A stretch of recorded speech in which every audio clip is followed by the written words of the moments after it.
the industrial revolution of energy. Water comes in, electricity comes out. It's pretty fantastic. You know, water comes in, you light it on fire, turn it to steam, and what comes out, this is invisible thing that's incredibly valuable. It took another 80 years to go to alternating current, but Dynamo is where it all started. Okay, so we decided to call this operating system, this piece of software, insanely complicated software, the NVIDIA Dynamo. It's open source. It's open source, and we're so happy that so many of our partners are working with us on it. And one of my favorite partners, I just love them so much because of the revolutionary work that they do, and also because Aravin's such a great guy. But Perplexity is a great partner of ours in working through this. Okay, so anyhow, really, really great.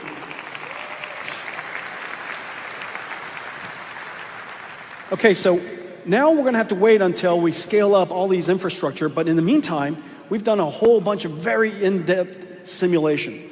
We have supercomputers doing simulation of our supercomputers, which makes sense. And I'm now going to show you the benefit of everything that I've just said. And remember the factory diagram. On the x-axis is tokens per second throughput. In the y-axis, tokens per second throughput of the factory, and the x-axis, tokens per second of the user experience. And you want super smart AIs, and you want to produce a whole bunch of it. This is Hopper. Okay, so this is Hopper, and it can produce for one user, for each user, about 100 tokens per second. This is 8 GPUs. And it's connected with InfiniBand, and I'm normalizing it to tokens per second per megawatt. So it's a 1 megawatt data center, which is not a very large AI factory, but anyhow, 1 megawatt, okay? And so it can produce for each user 100 tokens per second, and it can produce at this level, whatever that happens to be, 100,000 tokens per second for that 1 megawatt data center. Or it can produce about 2.5 million tokens per second, 2.5 million tokens per second for that AI factory if it was super batched up and the customer is willing to wait a very long time. Okay, does that make sense? All right, so nod. All right, because this is where, you know, every GTC, there's the price for entry, you guys know. And it's like, you get tortured with math, okay? This is the only at NVIDIA do you get tortured with math. All right, so Hopper, you get 2.5. Now, what's that 2.5 million? How do you translate that? 2.5 million, remember, ChatGPT is like $10 per million tokens, right? $10 per million tokens. Let's pretend for a second that's I think the $10 per million tokens is probably down here, okay? I'd probably say it's down here, but let me pretend it's up there, because 2.5 million, 10, so $25 million per second. Does that make sense? That's how you think through it. Or on the other hand, if it's way down here, then the question is, you know, so it's 100,000, just divide that by 10, okay? $250,000 per factory per second. And then, as it was, 30 million seconds in a year, and that translates into revenues for that 1 megawatt data center. And so that's your goal. On the one hand, you would like your token rate to be as fast as possible so that you can make really smart AIs. And if you have smart AIs, people pay you more money for it. On the other hand, the smarter the AI, the less you can make in volume. Very sensible trade-off. And this is the curve we're trying to bend. Now, what I'm just showing you right now is the fastest computer in the world, Hopper. It's the computer that revolutionized everything. And so how do we make that better? So the first thing that we do is we come up with Blackwell with NVLink 8. Same Blackwell, that one same compute, and that one compute node with NVLink 8 using FP8. And so Blackwell is just faster. Faster, bigger, more transistors, more everything. But we like to do more than that. And so we introduced a new precision. It's not quite as simple as 4-bit floating point, but using 4-bit floating point, we can quantize the model, use less energy to do the same. And as a result, when you use less energy to do the same, you could do more. Because remember, one big idea is that every single data center in the future will be power limited. Your revenues are power limited. You could figure out what your revenues are going to be based on the power you have to work with. This is no different than, like many other industries. And so we are now a power limited industry. Our revenues will associate with that. Well, based on that, you want to make sure you have the most energy efficient compute architecture you can possibly get. Then we scale up with NVLink 72. Does that make sense? Look at the difference between that NVLink 72 FP4, and then, because our architecture is so tightly integrated, and now we add Dynamo to it, Dynamo can extend that even further. Are you following me? So Dynamo also helps Hopper, but Dynamo helps Blackwell incredibly. Now, yep.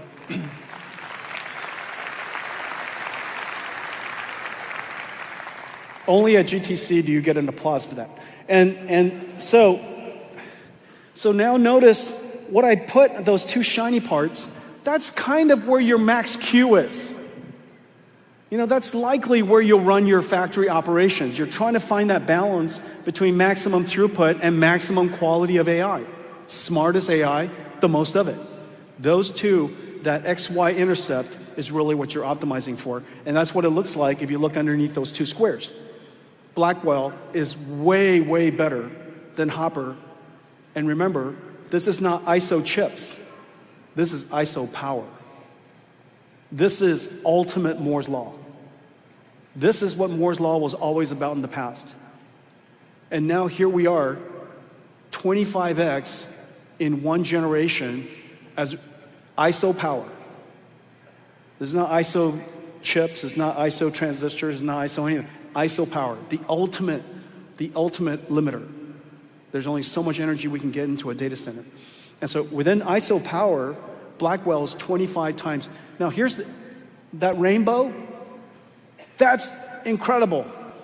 That's the fun part. Look, all the different underneath the Pareto, the frontier Pareto, we call it the frontier Pareto, under the frontier Pareto are millions of points we could have configured the data center to do. We could have parallelized and split the work and sharded the work in a whole lot of different ways. And we found the most optimal answer, which is the Pareto, the frontier Pareto, okay, the Pareto frontier. And each one of them, because of the color, shows you it's a different configuration. Which is the reason why this image says very, very clearly you want a programmable architecture that is as homogeneously fungible as possible, because the workload changes so dramatically across the entire frontier. And look, we got on the top, expert parallel 8, batch of 3000, disaggregation off, Dynamo off. In the middle, expert parallel 64 with the 26% is used for context, so Dynamo is turned on, 26% context, the other 74% is not. Batch of 64, and expert parallel of 64 on one, expert parallel 4 on the other. And then down here, all the way to the bottom, you got tensor parallel 16 with expert parallel 4, batch of 2, 1% context. The configuration of the computer is changing across that entire spectrum. And then this is what happens. So this is with input sequence length. This is a kind of a commodity test case. This is a test case that you can benchmark relatively easily. The input is 1,000 tokens. The output is 2,000. Notice earlier, we just showed you a demo where the output is very simply 9,000, right? 8,000, okay? And so obviously this is not representative of just that one chat. Now this one is more representative, and this is what, the goal is to build these next generation computers for next generation workloads. And so here's an example of a reasoning model. And in a reasoning model, Blackwell is 40 times the performance of Hopper. Straight up. Pretty amazing.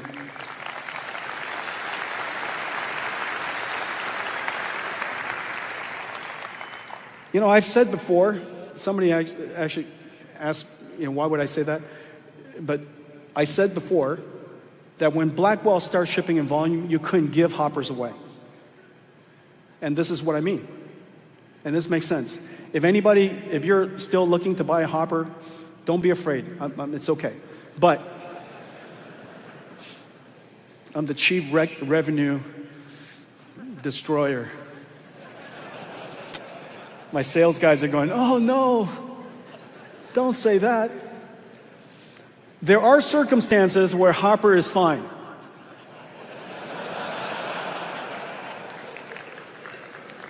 That's the best thing I could say about Hopper. There are circumstances where you're fine. Not many.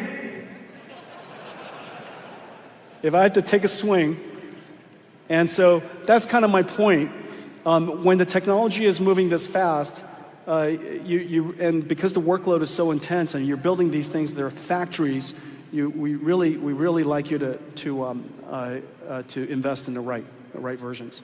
Okay, just to put it in perspective, this is what a 100 megawatt factory looks like. There's a 100 megawatt factory. You have, based on Hoppers, you have 45,000 dies, 1,400 racks, and it produces 300 million tokens per second. Okay? And then this is what it looks like with Blackwell. You have 86, yeah, I know.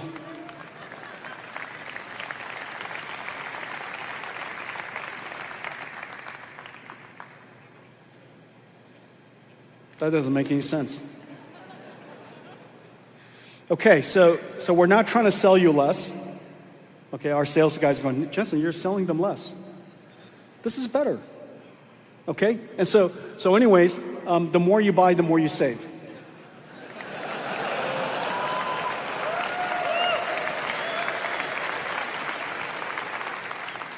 It's even better than that. Now the more you buy, the more you make. You know, and so anyhow, remember, everything is in the context, everything is now in the context of AI factories. And although we talk about the chips, you always start from scale up. We talk about the chips, but you always start from scale up, the full scale up. What can you scale up to the maximum? I want to show you now what an AI factory looks like, but AI factories are so complicated. I just gave you an example of one rack. It has 600,000 parts.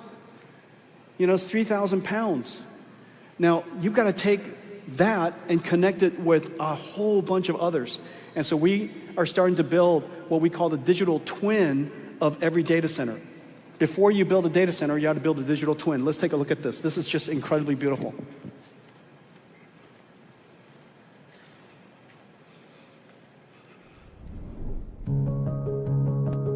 The world is racing to build state-of-the-art, large-scale AI factories. Bringing up an AI gigafactory is an extraordinary feat of engineering, requiring tens of thousands of workers, from suppliers, architects, contractors, and engineers, to build, ship, and assemble nearly 5 billion components and over 200,000 miles of fiber, nearly the distance from the Earth to the Moon.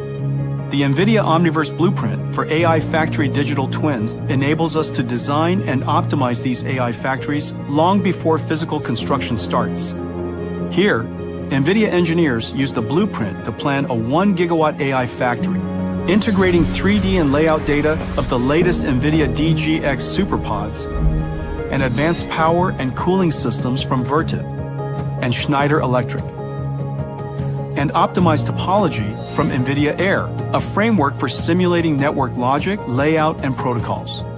This work is traditionally done in silos. The Omniverse blueprint lets our engineering teams work in parallel and collaboratively, letting us explore various configurations to maximizing TCO and power usage effectiveness.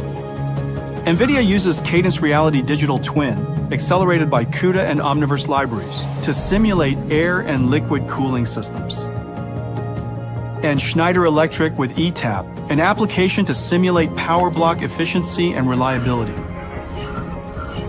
Real-time simulation lets us iterate and run large-scale what-if scenarios in seconds versus hours. We use the digital twin to communicate instructions to the large body of teams and suppliers, reducing execution errors and accelerating time to bring up. And when planning for retrofits or upgrades, we can easily test and simulate cost and downtime, ensuring a future-proof AI factory.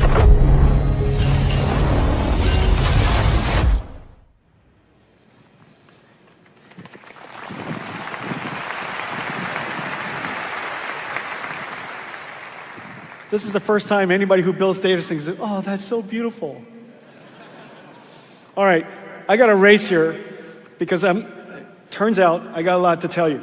And so if I go a little too fast, it's not because I don't care about you, it's just I got a lot of information to go through. All right, so first, our roadmap. We're now in full production of Blackwell. Computer companies all over the world are ramping these incredible machines at scale. And I'm just so pleased and so grateful that all of you worked hard on transitioning into this new architecture. And now, in the second half of this year, we'll easily transition into the upgrade. So we have the Blackwell Ultra NVLink 72. It's 1.5 times more FLOPS. It's got a new instruction for attention. It's 1.5 times more memory. All that memory is useful for things like KV cache. It's 2 times more bandwidth, okay, for networking bandwidth. And so now that we have the same architecture, we'll just kind of gracefully glide into that, and that's called Blackwell Ultra, okay? So that's coming second half of this year. Now, there's a reason why this is the only product announcement in any company where everybody's going, yeah, next. Yeah. And in fact, that's exactly the response I was hoping to get. And here's why. Look, we're building AI factories and AI infrastructure. It's going to take years of planning. This isn't like buying a laptop. This isn't discretionary spend. This is spend that we have to go plan on.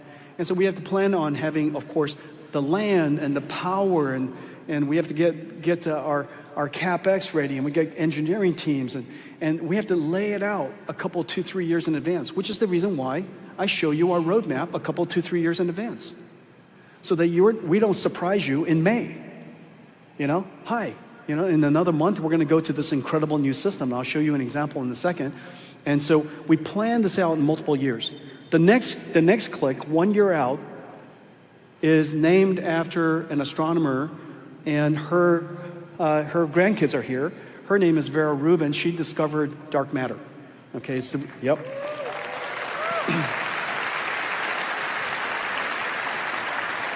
Vera Rubin is incredible because the CPU is new. It's twice the performance of Grace, and more memory, more bandwidth, and yet just a little tiny 50-watt CPU. It's really quite incredible.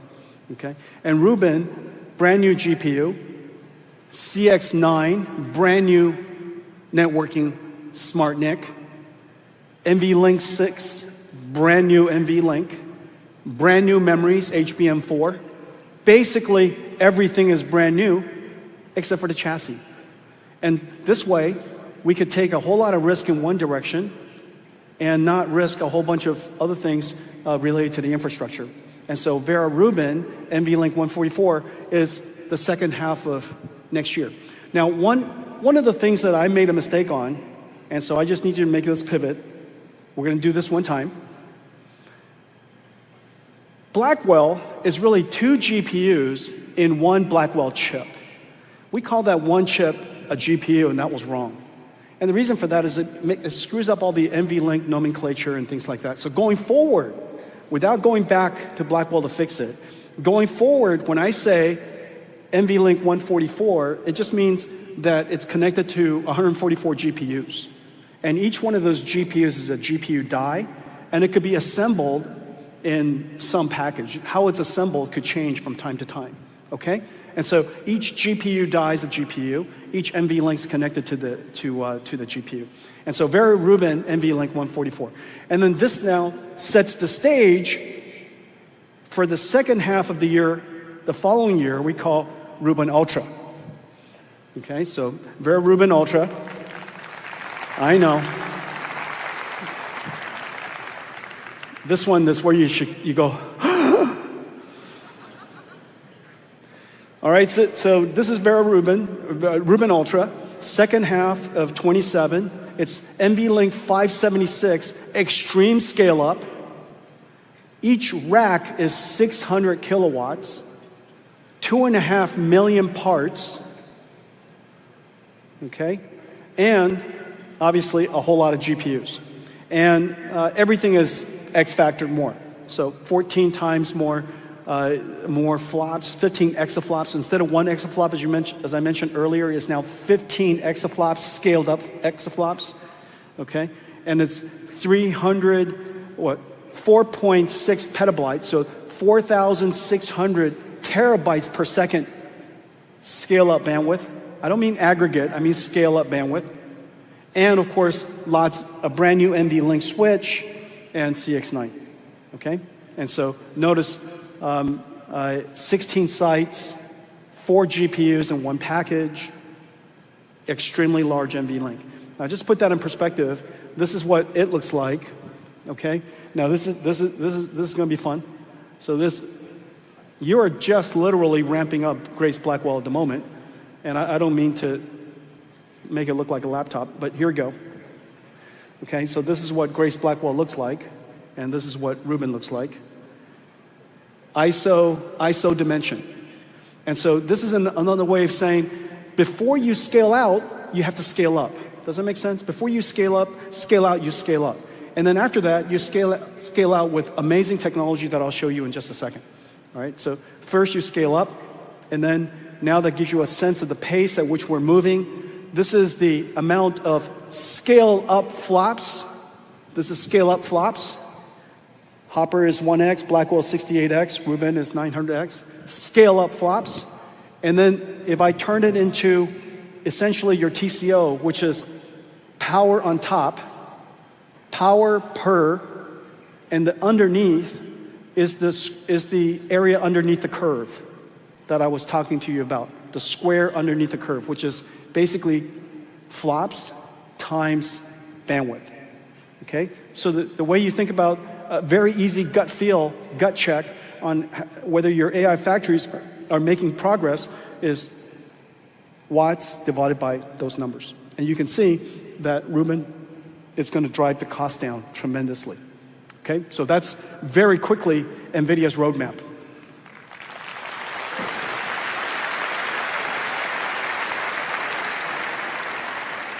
Once a year like clock ticks, once a year.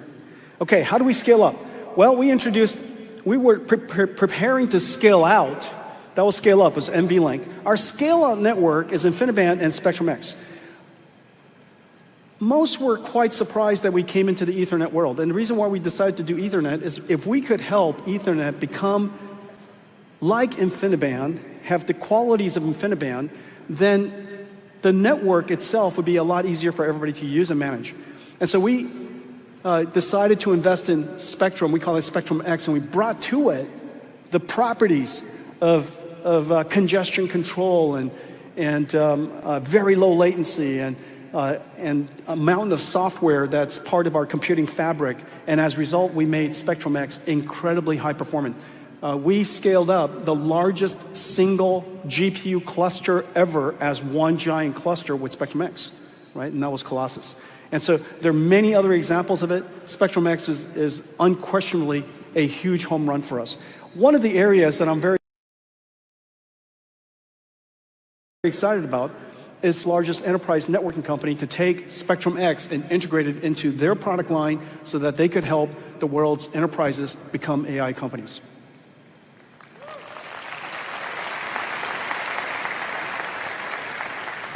We're at 100,000 with CX7.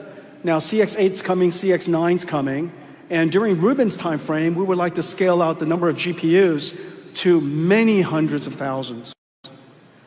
Now, the challenge with scaling out GPUs to many hundreds of thousands is the connection of the scale out On this connection on scale up is copper. We should use copper as far as we can, and that's, call it a meter or two.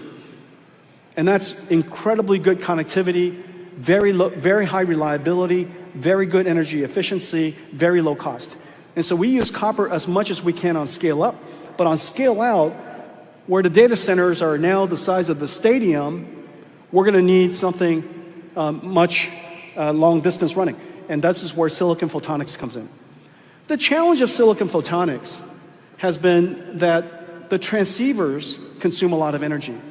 To go from electrical to photonic has to go through a SerDes, go through a transceiver and a SerDes, several SerDes.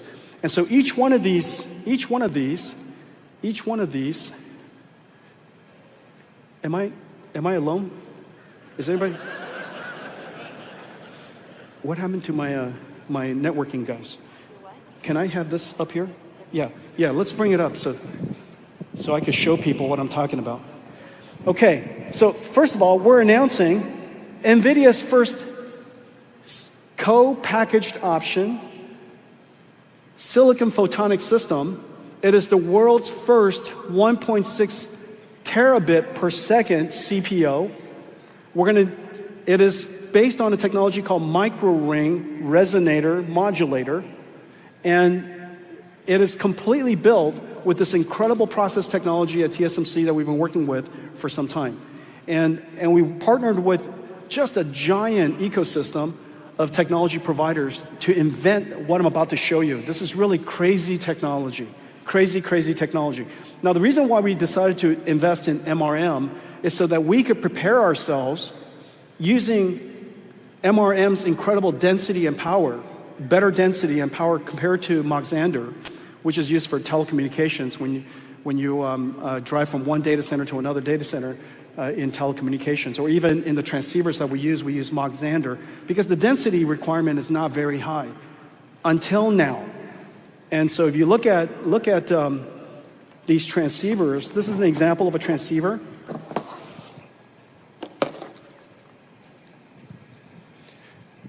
They did a very good job tangling this up for me. Oh, wow. Thank you.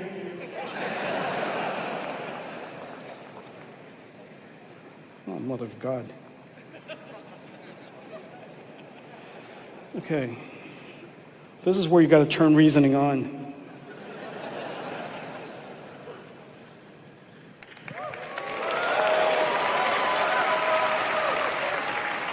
It's not as easy as you think. These are squirrely little things.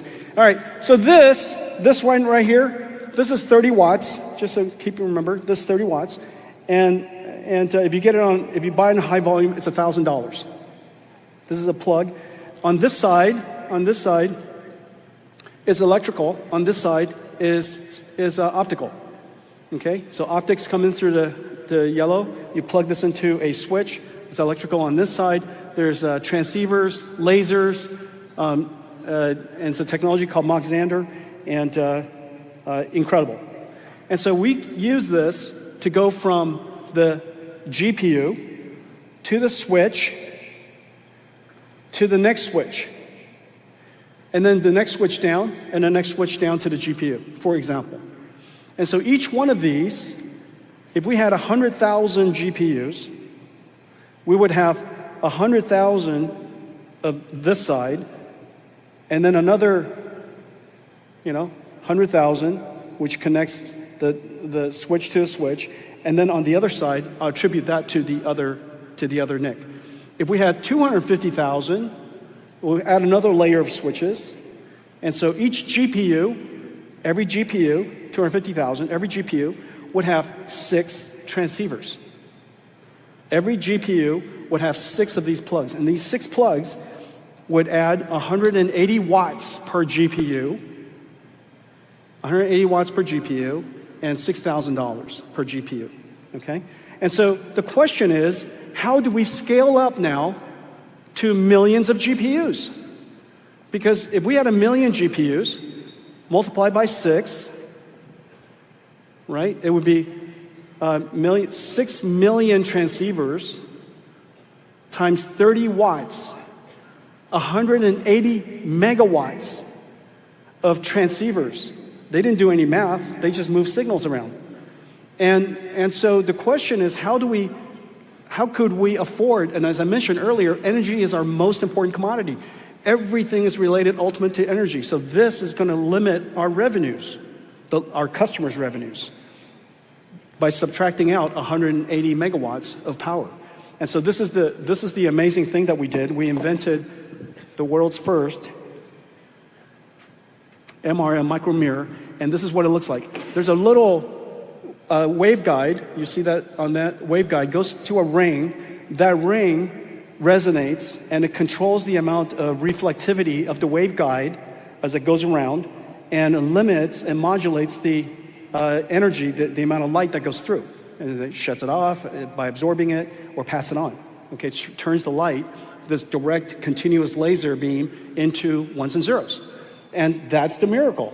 And that technology is then, that photonic IC is stacked with the electronic IC, which is then stacked with a whole bunch of micro lenses, which is stacked with this thing called fiber array.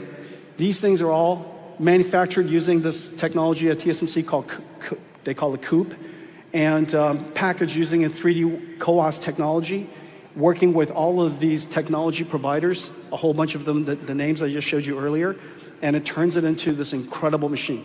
So let's take a look at the video of it.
Just a technology marvel. And they turn into these switches. Our InfiniBand switch, the silicon is working fantastically. Second half of this year, we will ship the silicon photonics switch in the second half of this year. In the second half of next year, we'll ship the Spectrum X. Because of the MRM choice, because of the incredible technology risks that over the last 5 years that we did, and filed hundreds of patents, and we've licensed it to our partners so that we can all build them. Now, we're in a position to put silicon photonics with co-packaged options, no transceivers, fiber, direct fiber into our switches with a radix of 512. This is the 512 ports. This would just simply not be possible any other way. And so this now set us up to be able to scale up to these multi-100,000 GPUs and multi-million GPUs. And the benefit, just so you imagine this is incredible. In a data center, we could save tens of megawatts. Let's say 10 megawatts, well, let's say 60 megawatts. 6 megawatts is 10 Rubin Ultra racks. 6 megawatts is 10 Rubin Ultra racks, right? And 60, that's a lot. 100 Rubin Ultra racks of power that we can now deploy into Rubins. All right, so this is our roadmap. Once a year, an architecture every every 2 years, a new product line every single year, X factors up, and we try to take silicon risk or networking risk or system chassis risk in pieces so that we can move the industry forward as we pursue these incredible technology. Vera Rubin, and I really appreciate the grandkids for being here. This is our opportunity to recognize her and to honor her for the incredible work that she did. Our next generation will be named after Feynman.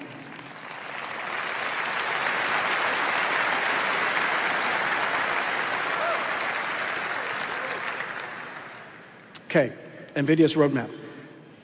Let me talk to you about enterprise computing. This is really important. In order for us to bring AI to the world's enterprise, first we have to go to a different part of NVIDIA. The beauty of Gaussian splats. Okay, in order for us to take AI to enterprise, take a step back for a second and remind yourself this. Remember, AI and machine learning has reinvented the entire computing stack. The processor is different, the operating system is different, the applications on top are different. The way the applications are different, the way you orchestrate it are different, and the way you run them are different. Let me give you one example. The way you access data will be fundamentally different than the past. Instead of retrieving precisely the data that you want and you read it to try to understand it, in the future, we will do what we do with Perplexity. Instead of doing retrieval that way, I'll just ask Perplexity what I want. Ask it a question, and it will tell you the answer. This is the way enterprise IT will work in the future as well. We'll have AI agents, which are part of our digital workforce. There's 1 billion knowledge workers in the world. There are probably going to be 10 billion digital workers working with us side by side. 100% of software engineers in the future, there are 30 million of them around the world, 100% of them are going to be AI assisted. I'm certain of that. 100% of NVIDIA software engineers will be AI assisted by the end of this year. And so AI agents will be everywhere. How they run, what enterprises run, and how we run it will be fundamentally different. And so we need a new line of computers. And this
your GeForce.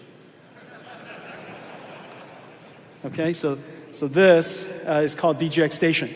DGX Spark and DGX Station are going to be available by all of the OEMs. HP, Dell, Lenovo, Asus. It's going to be manufactured for data scientists and researchers all over the world. This is the computer of the age of AI. This is what computers should look like. And this is what computers will run in the future. And we have a whole lineup for enterprise now, from little tiny one to workstation ones, the server ones, to supercomputer ones, and these will be available by all of our partners. We will also revolutionize the rest of the computing stack. Remember, computing has 3 pillars. There's computing, you're looking at it. There's networking, as I mentioned earlier, Spectrum-X going to the world's enterprise, an AI network. And the third is storage. Storage has to be completely reinvented. Rather than a retrieval-based storage system, it's going to be a semantics-based retrieval system, a semantics-based storage system. And so the storage system has to be continuously embedding information in the background, taking raw data, embedding it into knowledge, and then later when you access it, you don't retrieve it, you just talk to it.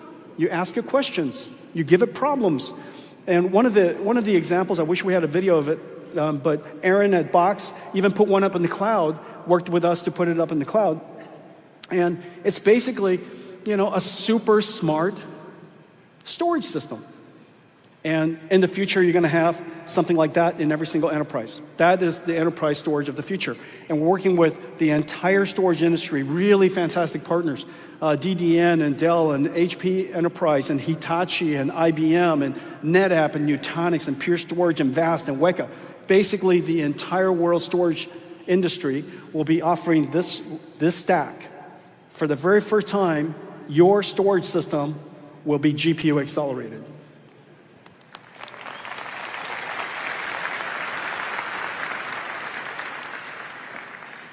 And so somebody thought I didn't have enough slides.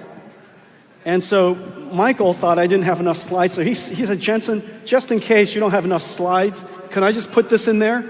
And so this is Michael's slides. But he sent this to me. He goes, just in case you don't have any slides. And I got too many slides. But this is such a great slide. And let me tell you why. In one single slide, he's explaining that Dell is going to be offering a whole line of NVIDIA enterprise IT AI infrastructure systems and all the software that runs on top of it. Okay, so you can see that we're in the process of revolutionizing the world's enterprise. We're also announcing today this incredible model that everybody can run. And so I showed you earlier R1, a reasoning model. I showed you versus Llama 3, a non-reasoning model. And obviously R1 is much smarter. But we can do it even better than that. And we can make it possible to be enterprise ready for any company.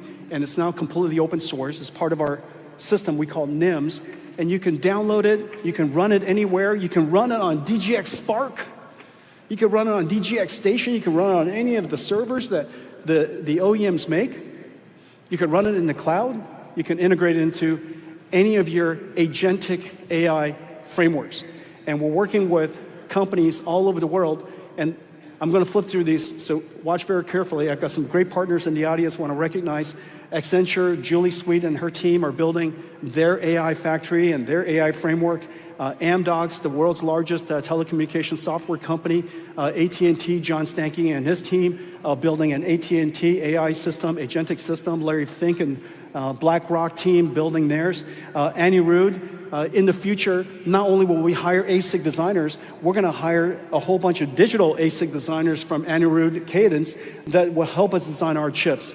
And so Cadence is building their AI framework. And as you can see, in every single one of them, there's NVIDIA models, NVIDIA NIMs, NVIDIA libraries integrated throughout so that you can run it on-prem, in the cloud, any cloud. Capital One, one of the most advanced financial services companies in using technology, has NVIDIA all over it. Deloitte, Jason and his team, EY, Janet and his team, NASDAQ and Adina and her team, integrating NVIDIA technology into their AI frameworks, and then Christian and his team at SAP, Bill McDermott and his team at ServiceNow. That was pretty good, huh?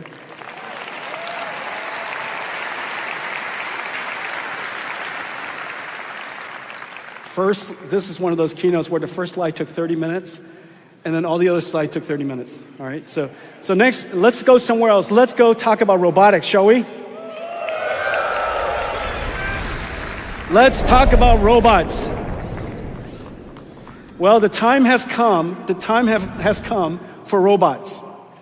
Robots have the benefit of being able to interact with the physical world and do things that otherwise digital information cannot. We know very clearly that the world has severe shortage of human laborers, human workers. By the end of this decade, the world is going to be at least 50 million workers short. We'd be more than delighted to pay them each $50,000 to come to work. We're probably going to have to pay robots $50,000 a year to come to work. And so this is going to be a very, very large industry. There are all kinds of robotic systems. Your infrastructure will be robotic.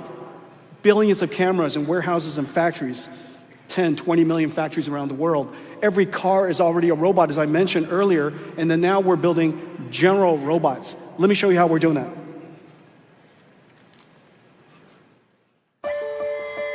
Everything that moves will be autonomous. Physical AI will embody robots of every kind, in every industry. 3 computers built by NVIDIA enable a continuous loop of robot AI simulation, training, testing, and real-world experience. Training robots requires huge volumes of data. Internet-scale data provides common sense and reasoning, but robots need action and control data, which is expensive to capture. With blueprints built on NVIDIA Omniverse and Cosmos, developers can generate massive amounts of diverse, synthetic data for training robot policies. First, in Omniverse, developers aggregate real-world sensor or demonstration data according to their different domains, robots, and tasks. Then use Omniverse to condition Cosmos, multiplying the original captures into large volumes of photoreal, diverse data. Developers use Isaac Lab to post-train the robot policies with the augmented dataset. And let the robots learn new skills by cloning behaviors through imitation learning, or through trial and error, with reinforcement learning AI feedback. Practicing in a lab is different than the real world. New policies need to be field tested. Developers use Omniverse for software and hardware-in-the-loop testing, simulating the policies in a digital twin with real-world environmental dynamics, with domain randomization, physics feedback, and high-fidelity sensor simulation. Real-world operations require multiple robots to work together. Mega, an Omniverse blueprint, lets developers test fleets of post-trained policies at scale. Here, Foxconn tests heterogeneous robots in a virtual NVIDIA Blackwell production facility.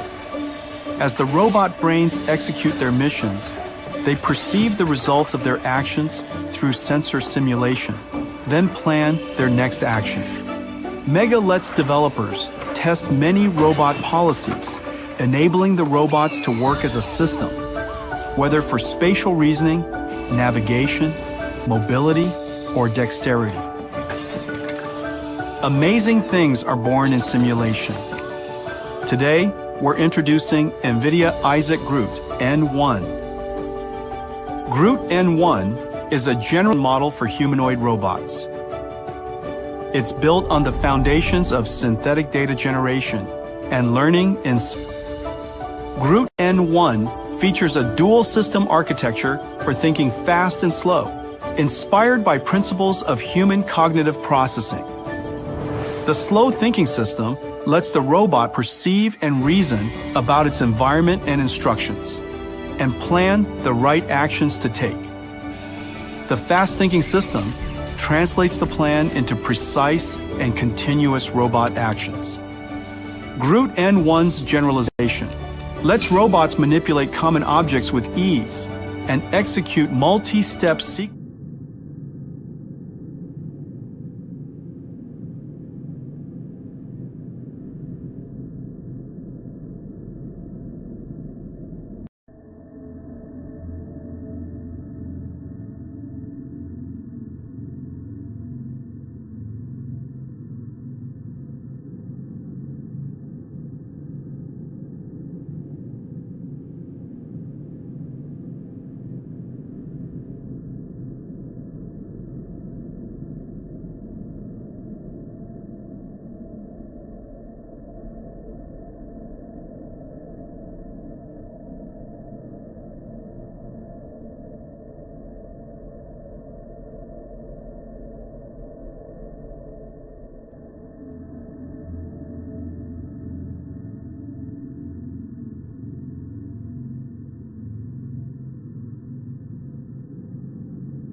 Dragon continues an opening rate away from the zenith port of the Harmony module of the International Space Station.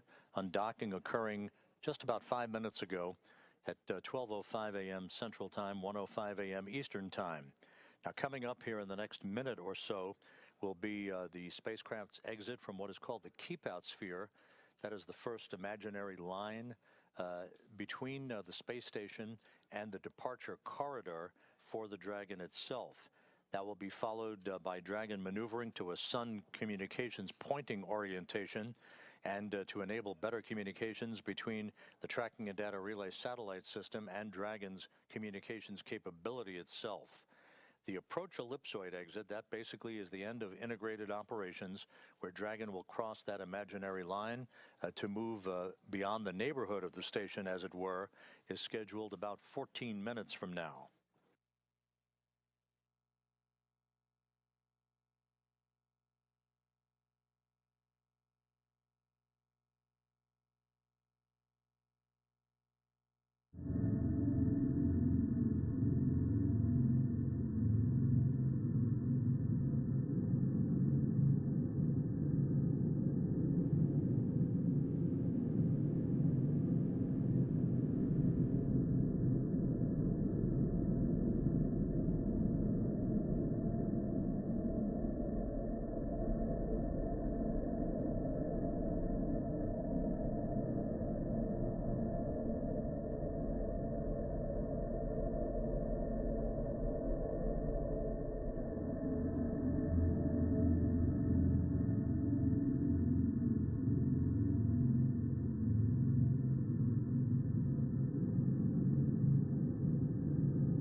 and throttle up. Every roger, go for deploy. And everybody in the shuttle program, the crew is go for launch. Roger, nice to be in orbit. We have followed in their footsteps to get us where we are today.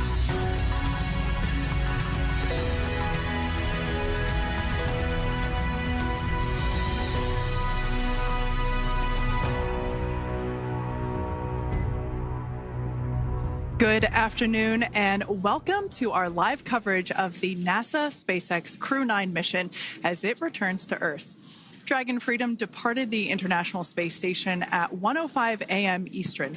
That was 10:05 p.m. Pacific time on March 17th for those of us here in California. On board Crew 9 are NASA astronauts Nick Hague, Sonny Williams, Butch Wilmore, and Roscosmos cosmonaut Alexander Gorbanov. And they are now on their way to the targeted splashdown site off the coast of Tallahassee, Florida. My name is Kate Tice, Senior Quality Systems Engineering Manager here at SpaceX. And joining me today from NASA Communications is Sandra Jones. Thanks, Kate. It's always such a pleasure to be here. Upon departing the International Space Station, Dragon underwent a sequence of departure burns. The crew then had a rest period and has since kicked off preparations for re-entry, including getting into their spacesuits and successfully performing a leak check. The next phase of the mission is when things will really start to amp up. Dragon has a series of steps to complete before returning Crew 9 home. That's right. First, Dragon will maneuver to the correct attitude and jettison its trunk, which is the cylindrical, unpressurized lower part of the spacecraft. The trunk is currently connected to the aft or bottom section of Dragon, where the heat shield is located. But in order to expose that heat shield and get the vehicle ready for atmospheric reentry, we're going to jettison that trunk. From there, the spacecraft will use its forward thrusters to perform a deorbit burn, which will put Dragon on a trajectory to return to Earth. This burn will last about 7.5 minutes once it starts. The deorbit burn uses Draco thrusters on Dragon.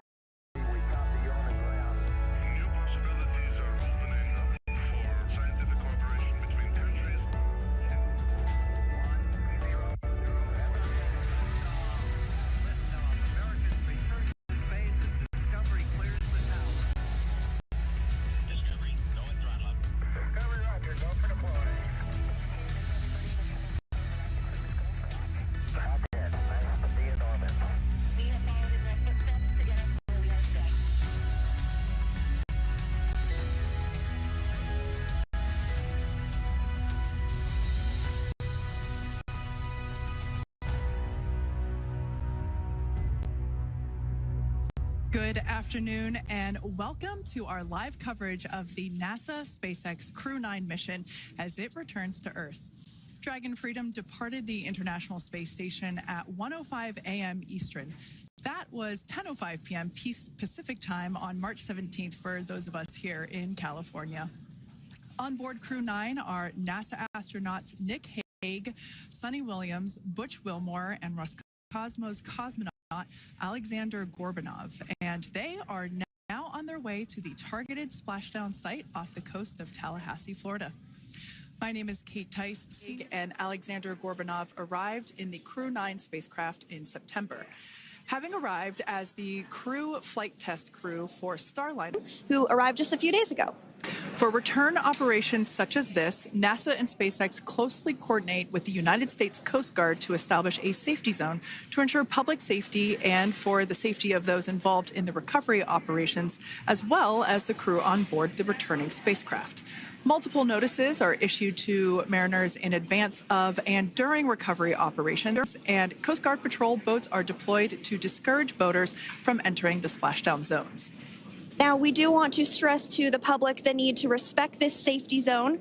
Recovering a spacecraft from the water is a hazardous task, and any other boats interfering increases risk to the astronauts in Dragon, the teams working to recover them from the water, and the safety of those that come too close. So for the safety of the crew and your safety, we recommend you sit back and watch as we'll be bringing you the best possible views of our astronauts' homecoming. And they will be the best views that you can get. So let's take a minute to meet our returning crew. U.S. Space Force Colonel Nick Hague is your Crew 9 commander. He was selected by NASA as an astronaut in 2013. This was his second spaceflight to the International Space Station and third launch overall. He spent 171 days in space with Crew 9 and has a career total of 374 days in space. During his mission, he completed a spacewalk with astronaut Suni Williams. That was his fourth spacewalk, earning him a career total of 25 hours, 56 minutes of spacewalking time. Before Crew 9, Haig previously served as a crew member of Expedition 59 and 60 back in 2019. He flew with Alexei Ovchinin and NASA's Christina Koch. So this is his second time sharing the space station with Ovchinin. The Kansas native is a test pilot of a distinguished graduate of the United States Air Force Academy. Nick spent 5 months in Iraq in support of Operation Iraqi Freedom. He voluntarily transferred from the United States Air Force to U.S. Space Force in 2021 and is an active colonel. His wife, Katie, is a retired U.S. Air Force colonel, and they have 2 sons. NASA astronaut Suni Williams is a mission specialist for Crew 9. This was her third visit to the space station. She originally launched aboard Boeing Starliner spacecraft and arrived at the space station on June 6th. And it looks like we are beginning to get some views inside the spacecraft, overlooking the shoulders of the crew on board Dragon. We'll continue to bring you those views throughout the day and views throughout Splashdown this morning, or this afternoon rather. But to jump back into a little bit more about Suni, she became an Expedition 71-72 crew member, and she logged 286 days in space on this mission. But she actually has a total of 608 days in space, the second most time in space by a U.S. astronaut. Former NASA astronaut Peggy Whitson ranks first for the U.S. with 675 days in space. She conducted 2 spacewalks and has completed 9 over the course of her career for a total of 62 hours and 6 minutes of spacewalking time. She ranks 4th on the list of cumulative time spacewalking by a female astronaut. And she has flown on 4 different spacecraft types, including the Space Shuttle, Soyuz, Starliner, and now Dragon. Previously, she served on Expedition 14 and 15 in 2006 and 2007, and again with Expedition 32 and 33 in 2012. She's a retired U.S. Navy captain and is a proud graduate of the U.S. Naval Academy. NASA astronaut Butch Wilmore is also serving as a mission specialist today.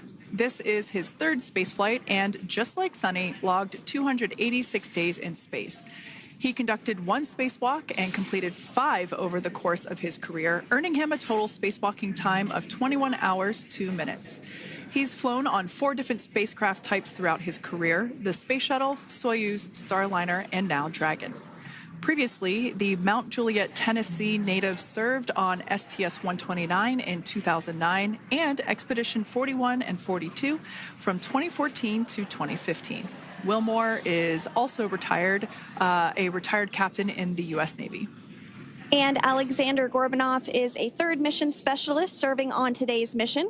Crew 9 was his very first spaceflight to the space station, earning him a total of 171 days in space over the course of his career. Gorbanov, along with Nick Haig, saw the arrival of 4 visiting vehicles and saw the departure of 4 as well. The duo orbited the Earth more than 2,700 times during their mission. Before his cosmonaut selection in 2018, Gorbanov worked as an engineer for a rocket space corporation and helped support cargo spacecraft launches from the Baikonur Cosmodrome in Kazakhstan. To prepare for upcoming events, Dragon is currently doing a couple of things autonomously. First, it's isolating the thermal control system fluid loops from the radiator. This system is what will help keep the internal temperature of Dragon very comfortable for Nick, Suni, Butch, and Alexander during the re-entry phase. Dragon is also initiating separation of the claw mechanism, which will terminate data, power, and fluid connections between the spacecraft and the trunk in preparation for that trunk separation that I mentioned earlier. Now, as we saw before, we are hoping to get more views inside of the Dragon capsule. We will bring those, of course. We want to see more of our 4 crew members. But now a bit more of the Dragon Freedom capsule. It has flown on several missions for NASA. It first launched April 27th, 2022. to the International Space Station on NASA's SpaceX Crew 4 mission. It was subsequently used for 2 private spaceflight missions to the space station for Axiom Space, Axiom Mission 2 in May 2023, and Axiom Mission 3 in January of 2024. And of course, Crew 9 launched last year, is September 28th. So yeah, a little bit about the Dragon Freedom capsule. Here, a view that we have once again between the shoulders of Commander Nick Hague, who is on the left-hand side of your screen there, and Mission Specialist Alexander Gorbanov there on the right. That's right, Kate. And the next major milestone that we're looking ahead towards this afternoon is claw separation. We're targeting that claw separation at 2:05 p.m. Pacific time this afternoon, so less than 10 minutes from now. Continuing to get some views inside Dragon Freedom. To the far left there is NASA astronaut Butch Wilmore. And as you can see, the crew is suited up in their space suits.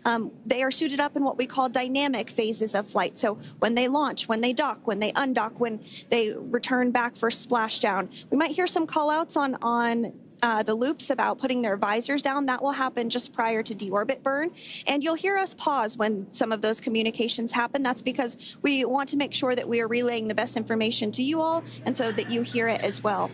So if you do hear us pause, that is what we're doing. You also see they have their on there, and I know the gloves are pretty unique on the Dragon spacesuits, right? They're custom created? Yes, the spacesuit overall is custom fit for each astronaut. These gloves enable usage of the touchscreen panels that they have in front of them. We can't see it from this view, but that view we saw earlier between Alexander Gorbanov and Nick Hague, that is a touchscreen. It allows the crew to monitor everything that Dragon is doing, along with those tablets that they have there on their legs. So yeah, the spacesuit itself is intended to act as a mini spaceship, if you will, as once the visors are closed, it is able to maintain a pressure in the unlikely event of a depressurization event for Dragon. So there we can see those screens I was talking about. So there in the center, we've got the location tracker, as well as on the left-hand side, it's mapping out the operations that Dragon is executing. The crew has to remain well informed of all these things that Dragon is doing autonomously. That basically means that Dragon is flying itself.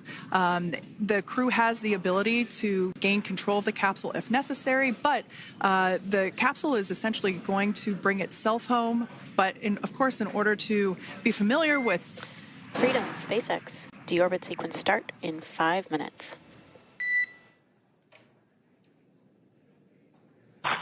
Freedom Cup.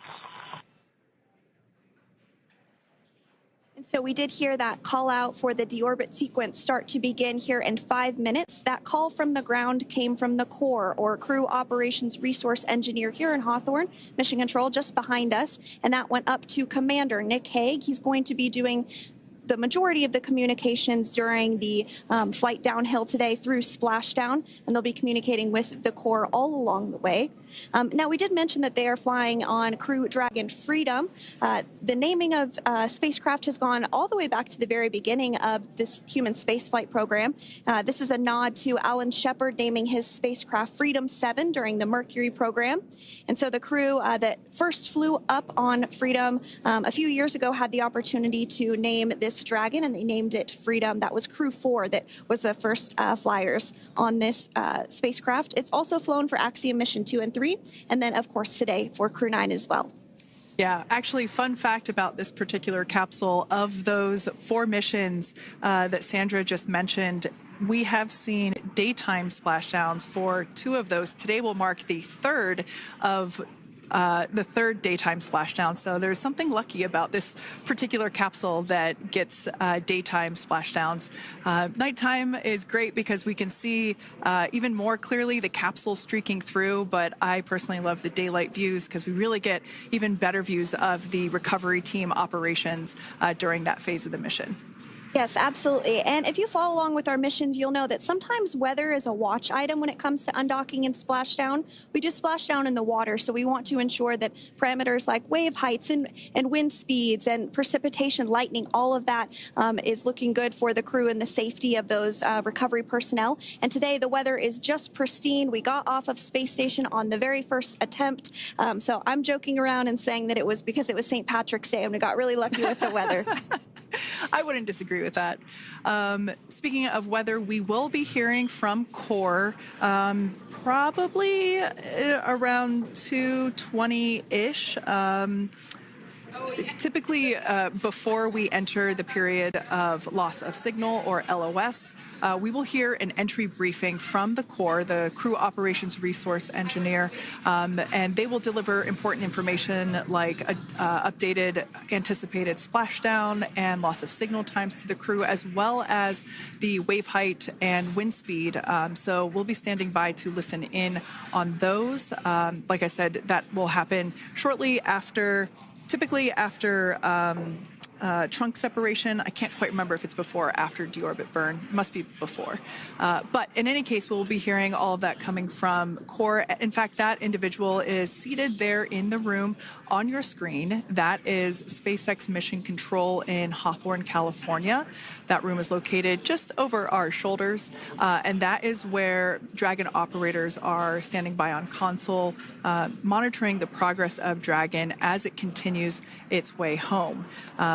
It's been, at the point of splashdown, it'll be about 17 hours since Dragon undocked from the International Space Station.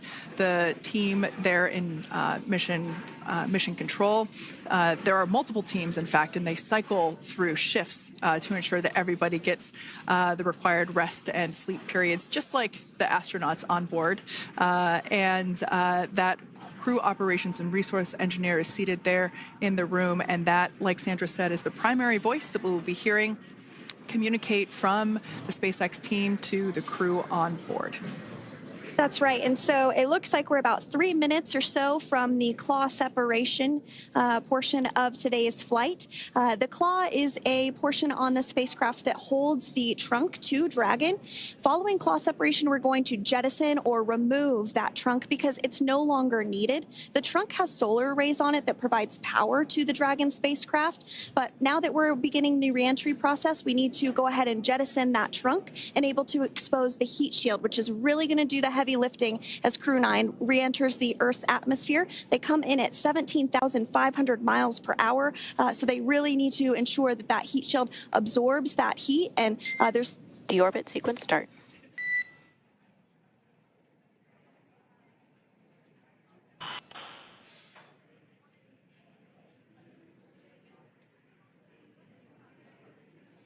And so we did just get communications there that the deorbit sequence start has begun. So here in just a couple minutes from now, we expect to hear information or a call back about the claw separation having begun. And again, that kicks off that trunk separation portion that I was discussing to remove that, expose the heat shield, and then eventually we'll have the deorbit burn. And we'll continue to walk you through all of these milestones as we approach them ahead of our splashdown at 2:57 p.m. Pacific time this afternoon, off the coast of Tallahassee, Florida. Yeah, we're very excited to bring the Crew 9 crew home. Sandra, we were talking about the trunk separation. That trunk is on a trajectory that will re-enter in the atmosphere and break up upon that re-entry. The heat shield itself is one of my favorite parts of the Dragon capsule. It is the workhorse of the re-entry phase. It will work to protect the Dragon capsule and the crew members on board during the re-entry phase as the temperatures outside of the capsule build up to, I believe, about 3,000 degrees Fahrenheit in excess of. And meanwhile, the interior of Dragon stays a very comfortable temperature. That heat shield does a lot of the work, and we'll see that plasma build up on the exterior of the capsule. As a result of the plasma that builds up, we will lose communications with the crew. This is known as loss of signal, or LOS. This is roughly a 10-minute period on average, even less than. I believe today it is probably about 6 or 7 minutes long. It kind of depends on the mission, and it happens for every Dragon capsule that re-enters the atmosphere. Due to that plasma buildup, we're not able to communicate or command the capsule, so we stand by while we wait to regain communication after we pass through that period of loss of signal and get what's known as AOS, or acquisition of signal. Continuing to stand by for claw separation, and then we'll look towards trunk separation. It'll be just about a minute or so after that. That happens pretty rapidly in succession. Some of our milestones will take a little bit longer throughout the day. For example, we will have a deorbit burn after that will take about 7.5 minutes and helps get Dragon set up in the right trajectory to splash down in the Gulf off the coast of Florida. So continuing to stand by for claw separation.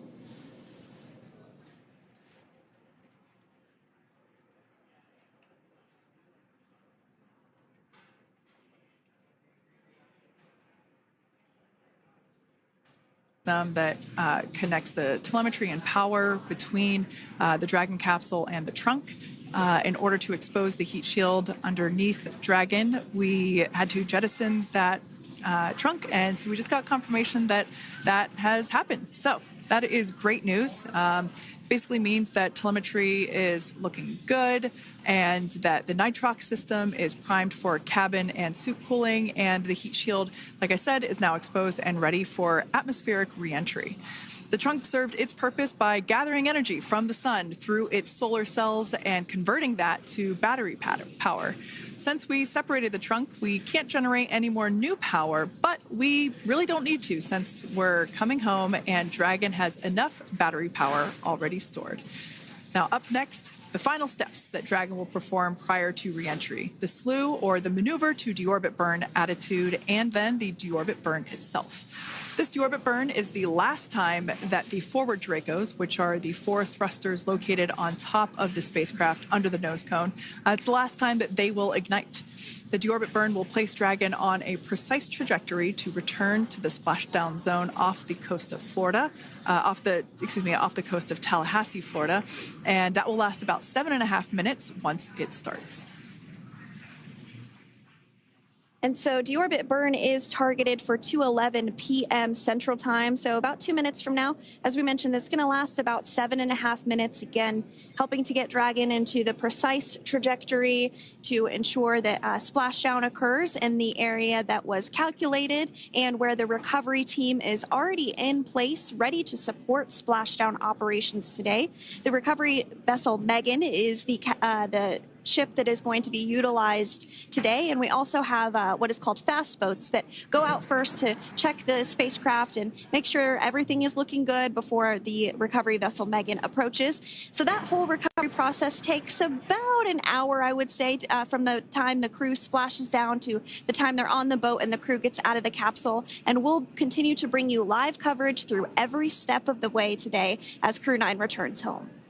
Indeed. Now, let's take a little bit of a closer look at Dragon. One of the great things about being close to the space station is that we can use space station cameras to look at Dragon. But now that Dragon is on its way home, we don't have those external cameras. So here's an animation of what the capsule looks like. We've got the pressurized section, the capsule on the top, and the trunk, or the unpressurized section, on the bottom. That's where those solar panels that we manufacture in-house are located, soaking up the energy from the sun and turning it into power for the capsule. At the very top of the capsule is the nose cone. That is where the Dracos, the forward Dracos, are located. That nose cone is currently open, not closed like we saw in that animation.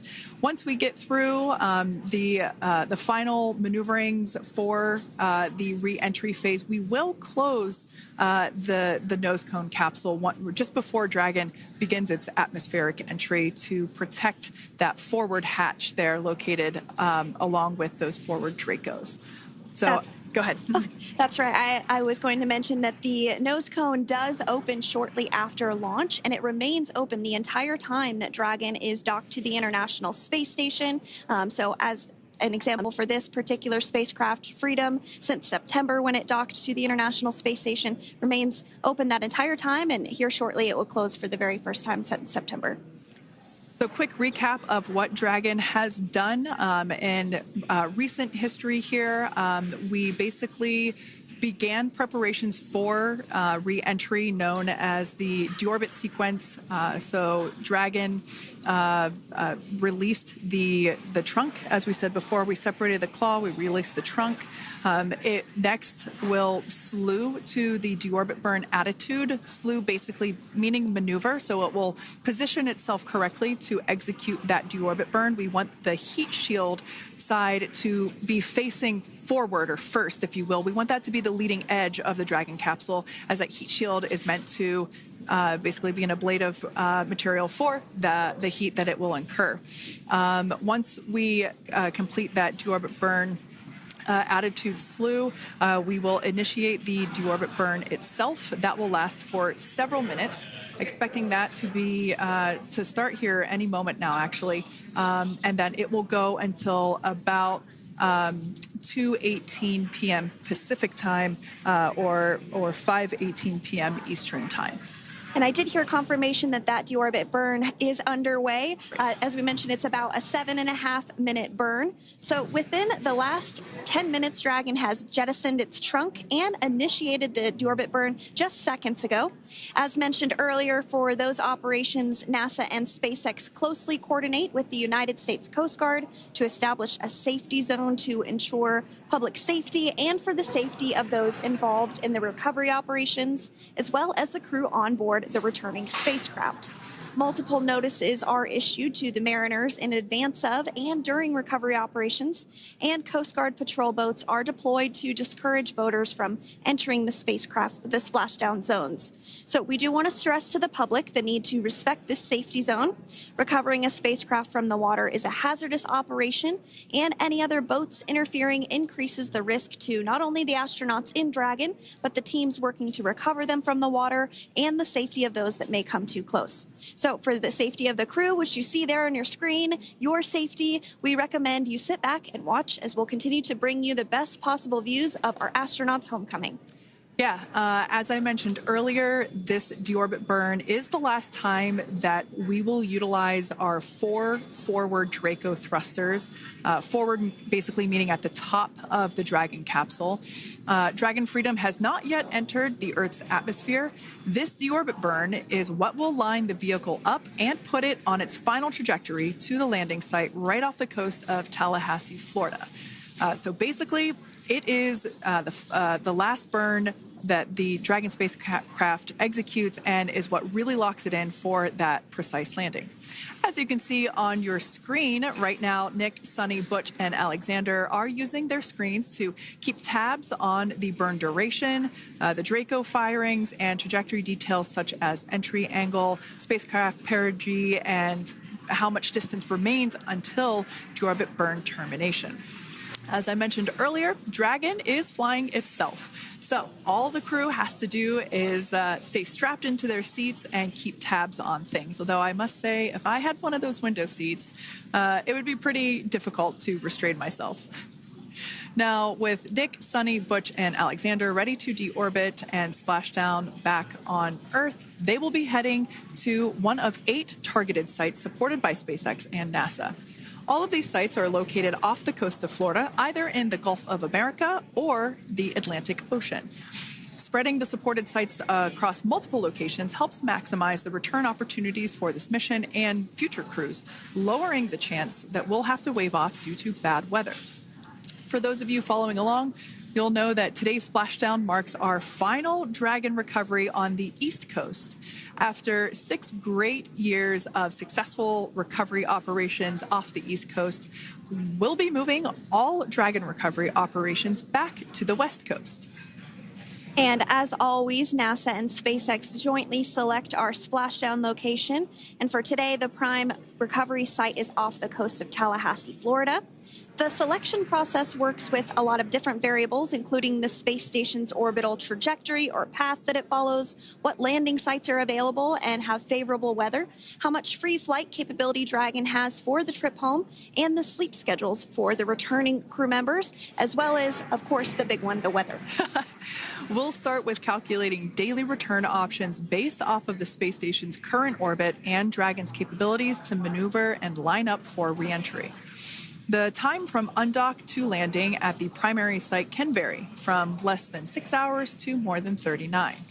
Getting home the quickest comes with some obvious benefits, but we always have to make sure the crew is properly rested for dynamic operations, preventing us from scheduling 20-plus hour days for them, of course. Trajectory and ballistic experts provide the daily opportunities that would line up Dragon with the 7 landing zones and split them into what we call ascending and descending opportunities. Dragon uses its Draco thrusters after leaving station to execute a series of altitude-lowering maneuvers and to line up with the selected primary site. It can also change to different alternative sites while in a free flight if sudden weather moves in that we may need to avoid. So, as we mentioned, weather is something we're constantly looking at, making the final call to proceed about 2.5 hours before the crew undocks. So, for the Crew 9 return, we looked at a number of weather items. Some of the obvious ones are no rain or a chance of lightning in the recovery zone, both for the safety of the crew inside Dragon and the recovery teams in the water. And we're also looking for wind speeds to be less than 15 feet per second or about 10 miles per hour, and relatively calm seas so that we can safely execute recovery operations, which includes landing a helicopter on the recovery ship to fly Nick, Sunny, Butch, and Alexander back to Florida. Once Dragon began flying today, we had a number of additional checkpoints to either proceed towards the primary site, head to the alternate, or select a new zone based on real-time weather data. These checks happened all the way up until we were in the final hours before the deorbit burn, which has just about a minute or so left in it. And this is the last burn in the trip home that commits Dragon to re-entering the Earth's atmosphere. Now, we are currently waiting to conclude the deorbit burn. We've got less than a minute until that finishes. We will expect to hear a call out for nominal burn, which will confirm completion of that deorbit burn for Dragon Freedom. We can see images there from the touchscreen display panels that the crew utilizes in flight. We can see the visualization of exactly which one of the 4 forward Draco thrusters are firing. That's why you have kind of like a strobe effect there.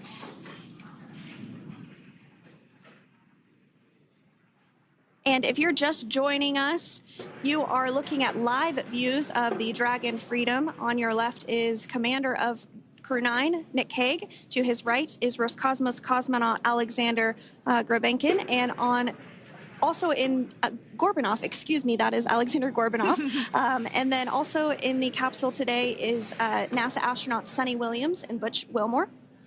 We are awaiting confirmation that their deorbit burn is complete, which is the last burn that's going to help set them up on a trajectory to Splashdown off the coast of Florida. Deorbit burn complete. Performance nominal. Nose cone closure initiated. Freedom copies. All right, excellent news there. We heard the words we were looking for, nominal burn. So that means that deorbit burn was successful and nominal, meaning as expected. And we're now beginning to close the nose cone in preparation for atmospheric reentry. So in the background, Dragon is currently inhibiting those forward bulkhead Draco thrusters that we just used to complete the deorbit burn, ensuring it's safe to latch the nose cone shut for re-entry. Also, the vehicle has initiated the nitrox suit purge, which will help keep Nick, Sunny, Butch, and Alexander cool and comfortable during re-entry, which is coming up in about 20 minutes from now. At this point, the nose cone is closing and protecting the forward hatch for re-entry, and the crew are using their screens to continue to monitor the locking of the nose cone, which is done by a set of hooks. And as we mentioned earlier, that nose cone has remained open since September, so this is the first time it's closing in a few months. Yeah, that's absolutely right. Now, we will be expecting, as I mentioned before, an entry brief from SpaceX Core. Again, that's the crew operations resource engineer who is seated in that room that you see there on your screen. That entry brief will provide updated times for anticipated splashdown as well as the loss of signal or period of LOS. And that briefing will also give us information such as wind speed and wave height at the expected splashdown location. But all in all, everything has been great today. All events have been executed on time as expected, and we are looking forward to a splashdown of the Crew 9 crew at about 5:57 p.m. Eastern Time or 2:57 p.m. Pacific Time. Between now and then, things are going to start moving quite quickly. In fact, if anything, this will have seemed like the slower part of the reentry phase. We're going to go through, like I said, that period of loss of signal or LOS. That period is a few minutes long where we are unable to communicate or command the capsule due to the plasma that builds up on the exterior of the capsule.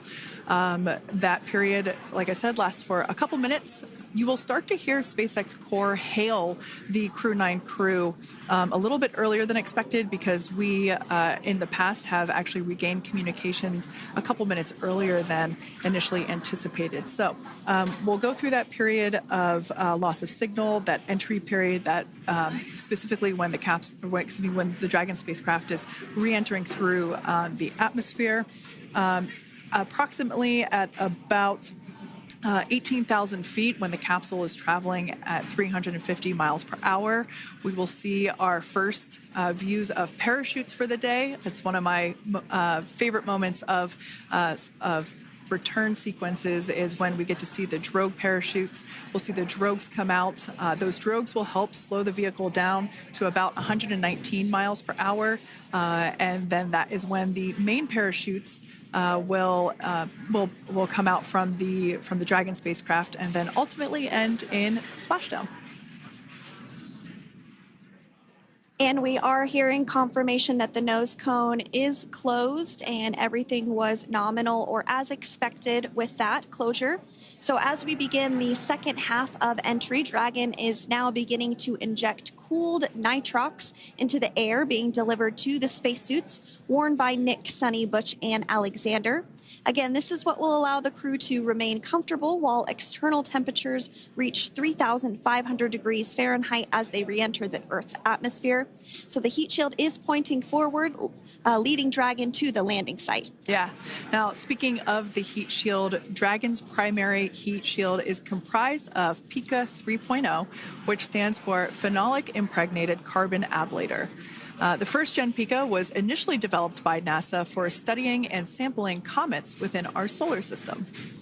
SpaceX partnered with NASA to develop PICA X, which was the second-generation product used on all Dragon 1 cargo resupply service missions that resupplied the International Space Station on 20 missions.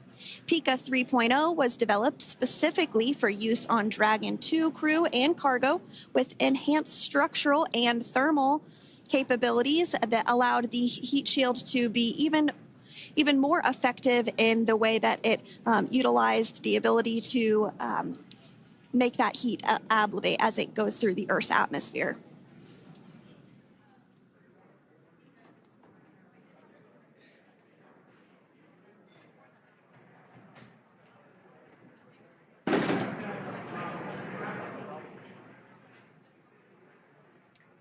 The remainder of Dragon is composed primarily of a SpaceX proprietary ablative material. It's another class of thermal protection which is lighter weight versus PICA and protects the underlying composite structure during reentry to ensure the structural capabilities are maintained. While Dragon will experience temperatures well over 3,000 degrees during peak reentry conditions, the characteristics of the thermal protection system coupled with the environmental control and life support system in the pressurized interior will ensure that Nick, Sunny, Butch, and Alexander stay cool and comfortable during all phases of reentry through splashdown.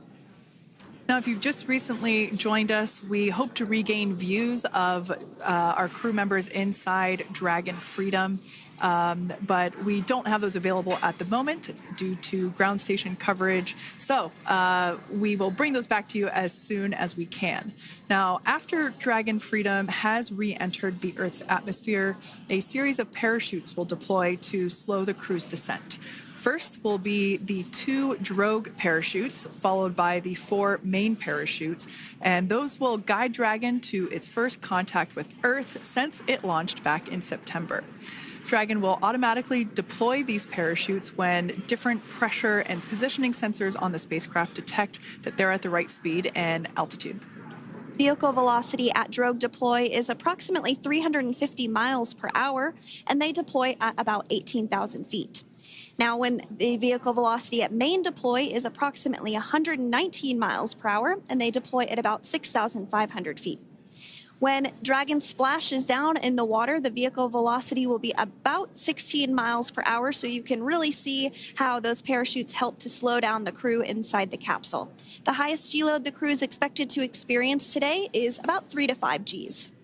Yeah, when you think about really fun roller coasters, they're about in that range. So I'm sure that our crew on board will be well equipped to experience those Gs. It's nothing for them. They go through much more intense training. And so we are continuing to make our way through a number of milestones today. We did have trunk separation. Freedom, SpaceX. Nose cone is secure for entry. Freedom copies.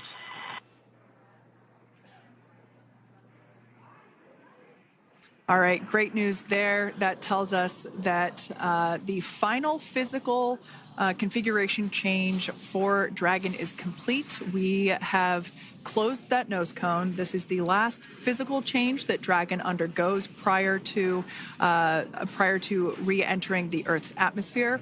It's important that that nose cone is completely closed because underneath it is not only where the 4 forward Draco thrusters are located, but it's also because that is where the forward hatch is located. That is the hatch that is utilized for the crew to ingress and egress from the station while it is docked on board. And since our capsules are flight proven and we reuse them on future space flights, we want to make sure that all of the integrity of that hardware remains intact. So that nose cone is successfully closed, and we're going to start moving pretty quickly here. As I mentioned before, we'll go through loss of signal.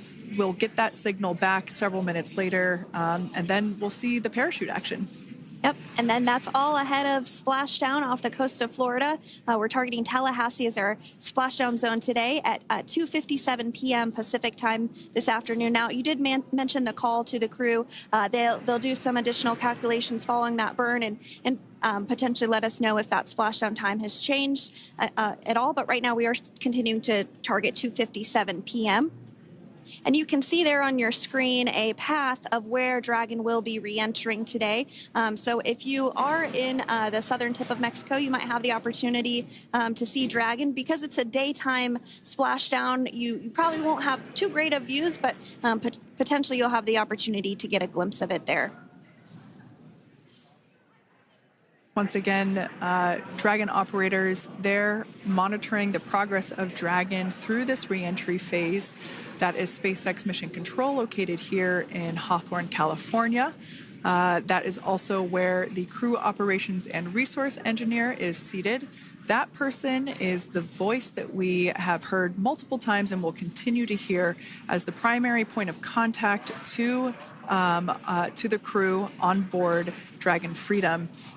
We will also hear the voice of Commander Nick Hague. Basically, after we hear the Corps communicate something, we will hear Nick Hague indicate that they copy, that they heard the message well, some sort of recognition that the message was received. And if you joined us yesterday for our coverage during the undocking, we were communicating through something that's called a big loop. We do that when we're in integrated operations with the International Freedom, SpaceX, for entry sequence. Report when ready to copy.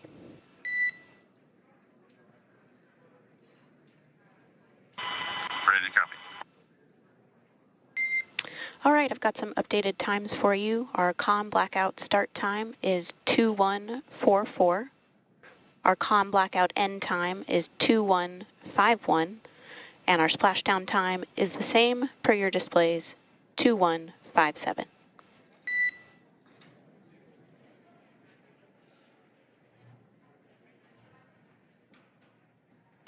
Okay. Understand com blackout start 2144, stop 2151, splashdown per display. That's a good readback. And with that, please report when tablets are secured behind the elastic bands, restraints are tight, and visors are down.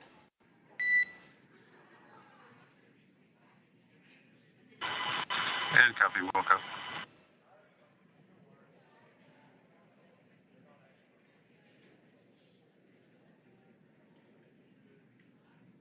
And with that communication from the Corps or Crew Operations Resource Engineer here in Hawthorne to Commander Nick Hague of Crew Dragon Freedom, we did hear that the loss of signal period is still at 2:44 p.m. Pacific, but we had a 1-minute adjustment to the acquisition of signal. That's going to now be at 2:51 p.m. Pacific time. However, our splashdown time remains the same at 2:57 p.m. Pacific time this afternoon off the coast of Tallahassee, Florida.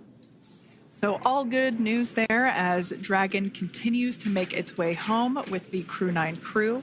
As we've mentioned before, we are splashing down on the Gulf Coast. We have ability to splash down on either side of Florida, but the location site just outside of Tallahassee, Florida is the site that was selected today due to best recovery conditions. And as Sandra mentioned before, weather is always a watch item, but everything is looking great for that particular recovery location. So I'm sure once we start getting views from the recovery vessel, I have a feeling it's going to be a pretty beautiful afternoon. And we did mention that, of course, this is a daylight splashdown, so we should be getting some great views. We do have a couple of spacecraft called the WB-57, which are high-altitude planes that NASA utilizes during splashdown operations. Those are en route and going to be tracking the capsule as it makes its way through the atmosphere and should be providing some good views for us. Kate and I were just chatting about how we haven't had a daytime splashdown in a little while, so we're looking forward to the views along with you. Yeah. Nighttime views are also great because we can see that capsule streaking through the night sky quite brightly. So like Sandra, you said earlier, daylight will be a little bit less bright, but we will definitely be able to see the SpaceX recovery team operations much clearer. I could also imagine it's probably a little bit easier for the team themselves to do their work in daytime than at nighttime. We'll see them rush in really quickly with a couple of fast boats as they begin the initial safety checks and sweeps of the Dragon capsule while also retrieving the parachutes from the surface of the ocean. The recovery vessel, the main recovery vessel, will continue to make its way closer to the Dragon capsule. It is stationed a couple miles away from the actual recovery location, the splashdown location, for obvious safety purposes. So it takes a little while for that vessel to make its way over, but once it's closer, we'll have even better views of those recovery operations. And you may be wondering why sometimes we splash down in the daytime versus the nighttime. And believe me, we would all love for these operations to happen during regular daytime working hours. But unfortunately, orbital mechanics just doesn't quite work out that way. So it has to deal with the location of the International Space Station, as well as where the splashdown zone is on Earth and that trajectory, as well as the phasing. So as we mentioned earlier, sometimes we have phasing as short as 6 hours, sometimes in excess of 30 plus hours. It just depends on where the targeted area is that the capsule is going to splash down. So today's phasing has been 17 hours since undocking occurred at 10:05 p.m. Pacific yesterday evening for us here in Hawthorne. Early wee hours for folks on the East Coast and other areas of the United States. Yeah, but regardless of whether it's daytime or nighttime, the SpaceX recovery team has trained and practiced and rehearsed for it all. So regardless of daylight, They are really efficient with those operations. And but like you said, Sandra, it has been a minute since we have seen a daytime splashdown on a NASA SpaceX crew mission. The last daytime recovery was on Crew 4, which was the debut flight for the capsule flying today, the spacecraft known as Dragon Freedom. And so, yeah, kind of a fun fact there in terms of the timing of that daylight splashdowns. Once again, standing by for more communication with the crew. The next event that we have coming up is the start of that period known as loss of signal. That is the period still expected at 2:44 p.m. Pacific time. This lasts for several minutes while the capsule is making its way through the Earth's atmosphere. The heat shield located at the bottom of the capsule, really doing all the work at that point in time in terms of using the atmosphere to slow the capsule down from its orbital speeds of 17,500 miles per hour. Our tablets are secure, restraints are tightened, visors down. We are configured for entry. Freedom, I copied. Tablets are secured, restraints are tight, and visors down.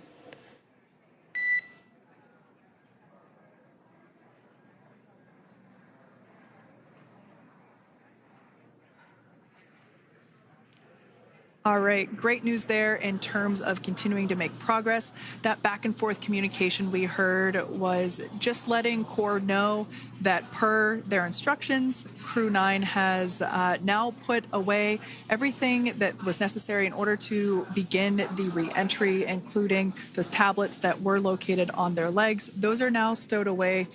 They've tightened that safety harness that we see there, and the visors are now down. So with all that being said, let's take a minute to meet our returning crew. U.S. Space Force Colonel Nick Hague is your Crew 9 commander. He was selected by NASA as an astronaut in 2013. This was his second spaceflight to the International Space Station and third launch overall. He spent 171 days in space with Crew 9 and has a career total of 374 days in space. During his mission, he completed a spacewalk with astronaut Suni Williams. That was his fourth spacewalk, earning him a career total of 25 hours, 56 minutes of spacewalking time. Before Crew 9, Hague previously served as a crew member of Expedition 59 and 60 back in 2019. He flew with Alexei Ovchinin and NASA's Christina Cook. So this is his second time sharing the space station with Ovchinin. The Kansas native is a test pilot and distinguished graduate of the United States Air Force Academy. Nick spent 5 months in Iraq in support of Operation Iraqi Freedom. He voluntarily transferred from the United States Air Force to U.S. Space Force in 2021 and is an active colonel. His wife, Katie, is a retired U.S. Air Force colonel, and they have 2 sons. NASA astronaut Suni Williams is a mission specialist for Crew 9. This was her third visit to the International Space Station. She originally launched aboard Boeing's Starliner spacecraft and arrived at the space station on June 6th. Following the agency's decision to return Starliner uncrewed, she became an Expedition 71 and 72 crew member, where she logged 286 days in space on this mission. But Suni has a total of 608 days in space, the second most time in space by a U.S. astronaut. 5 minutes until predicted comm blackout. We'll see you on the other side at 21:51.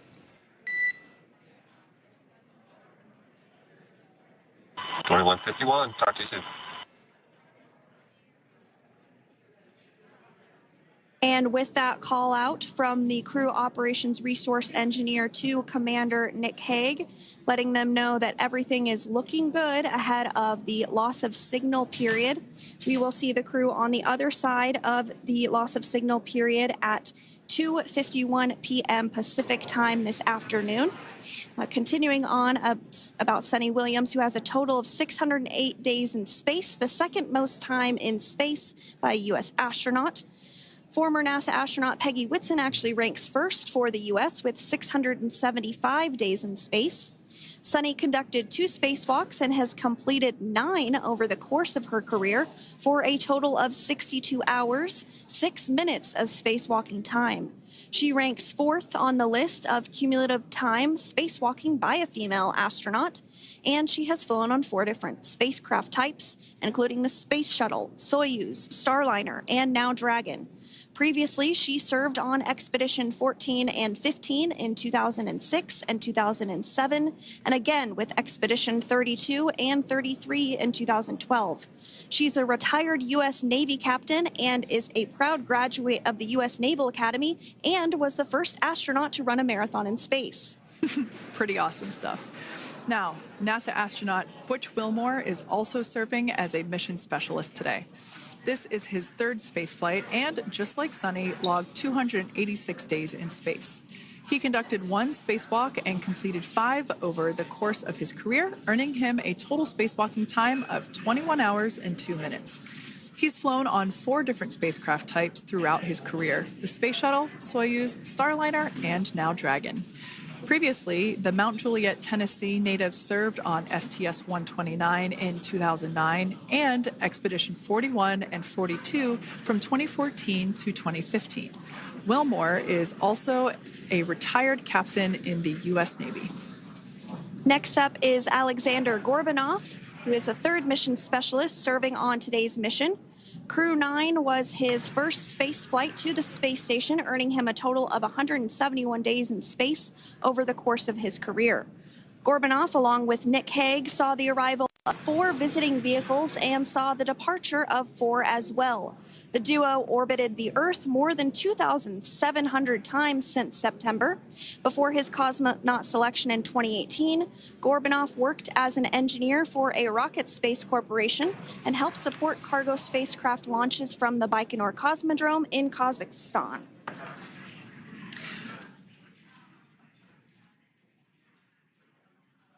So if you are just joining us, we are continuing to bring you live coverage of Crew 9's return to Earth following their mission aboard the International Space Station, where they completed science and research investigations. We are targeting splashdown off the coast of Florida at 2:57 p.m. Pacific time. The next major milestone that we'll look ahead towards is what we call loss of signal, or LOS, when we won't have communications with the crew because they will be re-entering the Earth's atmosphere. And during this process, there is plasma that builds up around that heat shield, so we are not able to communicate with the crew, but we are anticipating to regain communications with the crew at a short time from now at 2:51 p.m. Pacific time today. As we said before, everything continues to look good for the return of the Crew 9 team. We are about to go into that period of loss of signal. Once we get views of the crew inside the capsule, once again, we will be sure to bring those to you. But that period of time is when plasma is building up on the exterior of the capsule, generating heat in excess of 3,500 degrees Fahrenheit. So we are unable to communicate or command the spacecraft at that time. And that includes, unfortunately, video feeds as well. So as soon as we get the views back inside Dragon, we will bring those to you. But until then, we are going to stand by and continue to monitor the progress of Dragon. Like Sandra just said, we are anticipating the blackout period to begin at 2:51 p.m. Pacific time, 5:51 p.m. Eastern time. This will last for several minutes. It's not super exact, even though we are predicting acquisition of signal, or AOS, to come back at 5:51 p.m. Eastern time. In the past, we have regained communication sometimes a little bit earlier than that, so we'll probably start to hear Core begin to hail Crew Dragon a minute or two prior to that anticipated acquisition of signal. But right now, Nick, Sunny, Butch, and Alexander are seated in their seats inside Dragon Freedom. Their visors are down, and they have put away or stored the tablets they had located on their upper leg to monitor Dragon's progress. Now they will be utilizing the touchscreen displays where the current operation and future operations will be displayed as they are able to monitor Dragon's progress continually. As I said before, Dragon is autonomous, meaning it is flying itself. So the crew stands by and monitors, and those touchscreen displays are what will be allowing them to do so and prepare for events such as parachute deploy. And while on board the International Space Station, Nick, Sunny, Butch, and Alexander contributed to over 900 hours of science and research investigations, which is really the key purpose of the International Space Station. Now, the International Space Station is celebrating a major milestone this year where they will be celebrating 25 years of continuous human presence in November. So if you're younger than 25 years, you've never known a day where there hasn't been a human living and working aboard the International Space Station, contributing to key science and research investigations that impact our lives here on Earth. There's research being done on Parkinson's, on osteoporosis, on cancer research, and a variety of other studies. Additionally, the microgravity laboratory provides a jumping off point for us as we venture back to the moon and onto Mars through longer duration space flights. One such example that the crew worked on during this mission was an alternative exercise device. In microgravity, the crew has to exercise for about 2 hours a day because they're not having the effects of gravity on their body. So to prevent bone and muscle loss, we counteract that with 2 hours of exercise per day. On board the International Space Station, they have 3 ways in which they can exercise. They have a bike, they have a treadmill, and they have a similar to a weightlifting machine that counteracts the microgravity environment. But a particular experiment that this crew tested out was a combination of all 3 of those in one smaller device. And this is really critical as we continue on to the moon, Mars, and beyond, because space is really important in spacecraft. So if we have something smaller that the crew might be able to utilize, that can potentially help us venture out even further into the solar system. So science is really the name of the game when it comes to the International Space Station. Some of the other science highlights that took place during this increment that are particularly interesting to me was we had the first wooden satellite that was deployed. This is a study to see if other materials might be more resourceful or renewable in space. So I'm really excited to see the results of that one as well. Additionally, we had a couple of spacewalks that took place to not only provide maintenance to the International Space Station, but also where we swabbed the outside of the space station near vents to see if any microbes that we all have microbes on us, to see if any of those could survive in the harsh environment of space, which again is very important for us to know and understand as we continue to the moon, Mars, and beyond. Very exciting stuff. Now, at this point, we have now entered the communications blackout period for the Dragon spacecraft. This lasts approximately 7 minutes due to plasma formation around the spacecraft itself. During this time, no vehicle telemetry is received by mission control or the recovery team, and no external commanding of the vehicle or voice communication is possible. But as a reminder, Dragon is designed to fly itself. During re-entry, the vehicle will be slowing down from orbital velocity, which is approximately 17,500 miles per hour. The top temperature that Dragon will experience upon re-entry is 3,500 degrees Fahrenheit. This blackout period, as I said before, we expect it to last about 7 minutes today, concluding at 5:51 p.m. Eastern Time or 2:51 p.m. Pacific Time. We right there have our first view of Dragon Freedom coming home to Earth.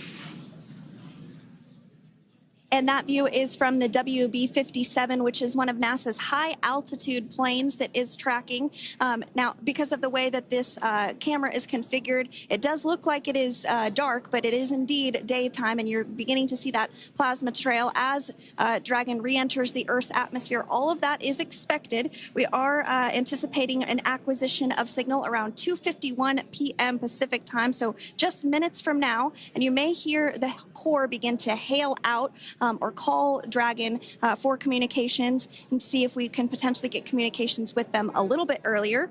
Following this, we'll have two events in rapid succession. We'll have the drogue parachutes deploy at 2:53 p.m. Pacific, followed by the mains just 1 minute later at 2:54 p.m. Pacific time, ahead of a splashdown at 2:57 p.m. Pacific time off the coast of Tallahassee, Florida.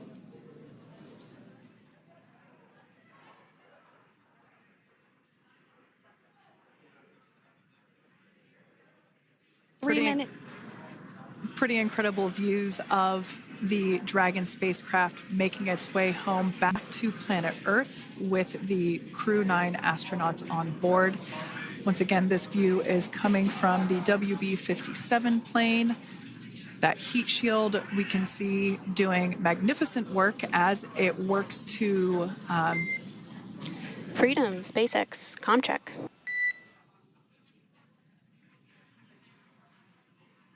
All right, we're going to start hearing the SpaceX Crew Operations Resource Engineer. SpaceX Freedom is with you. 4.16. Enjoying the ride.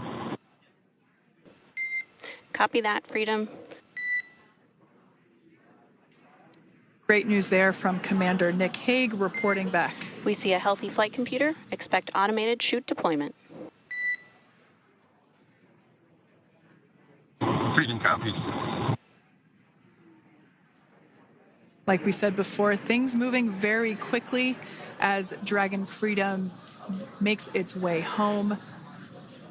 Next event coming up will be deployment of the drogue parachutes. This occurs around 18,000 feet. GPS has converged. Expect nominal altitude for drogue chute deployment.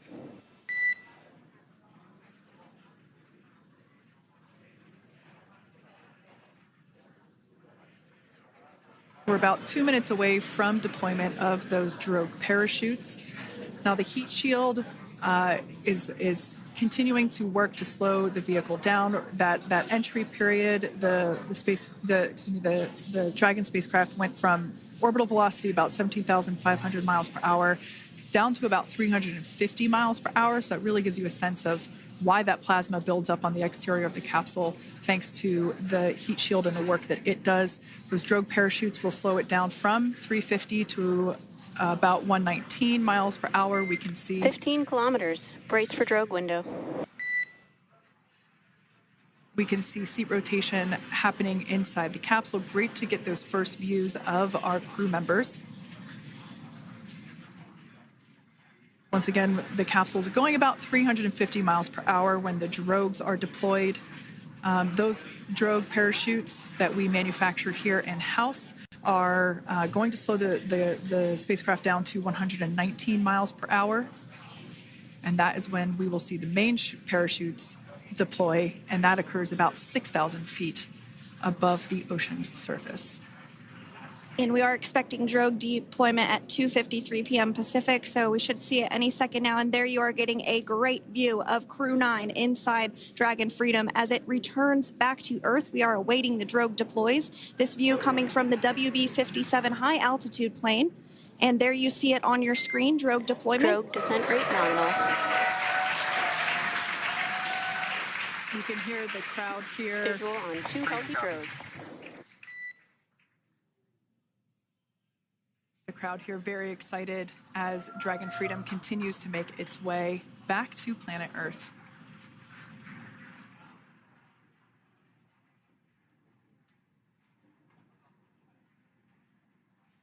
Next up, we'll stand by for the main deployment of the parachutes. The mains are quite a bit larger. You'll be able to notice the difference on your screen once they deploy, and they continue to ensure that the Dragon spacecraft slows down even further.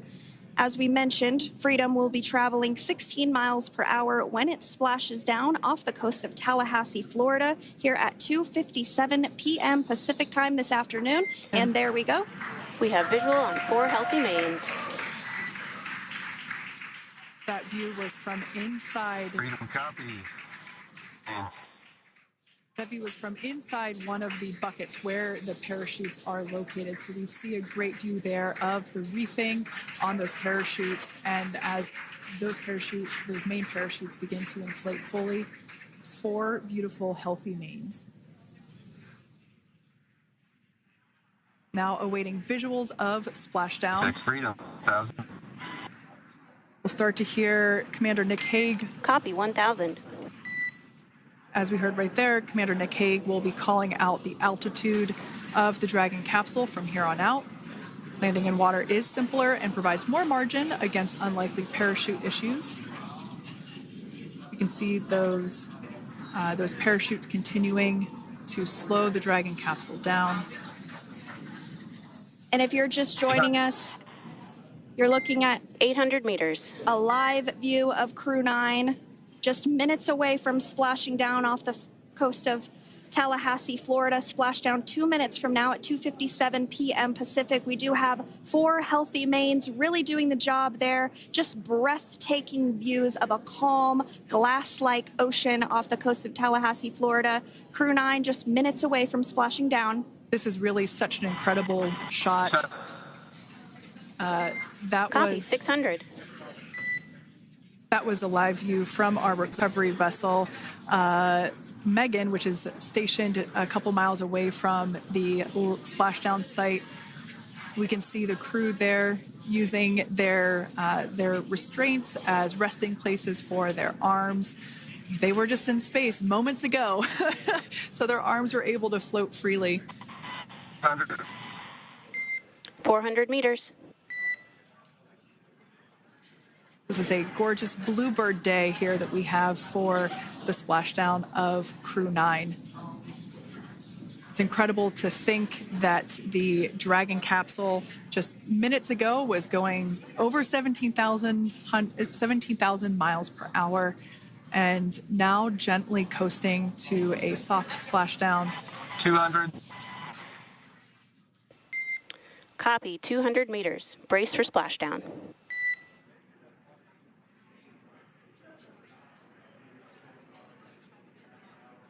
As you can see there on your screen, continuing to monitor progress of the Dragon spacecraft.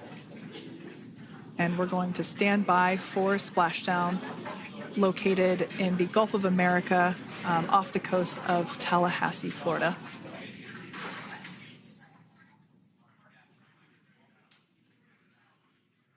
And splashdown. Crew 9 back on Earth.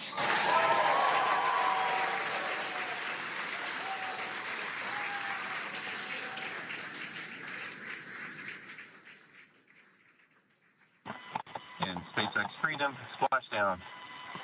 Good main release. Copy, splashdown. We see main chutes cut. Nick, Alex, Butch, Sunny, on behalf of SpaceX, welcome home.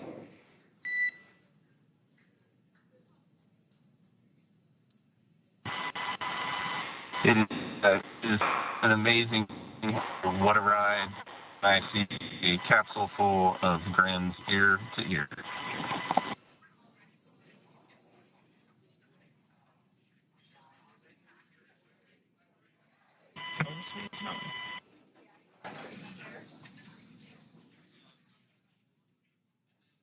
And as you can see on your screen, we have visual confirmation of splashdown. Dragon Freedom has returned home, and NASA astronauts. System safety verifications are in progress.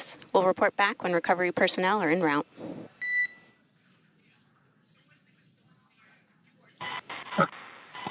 Understand. And, we're in section 2, 4.800 landing response. And looking for your word on if it is necessary.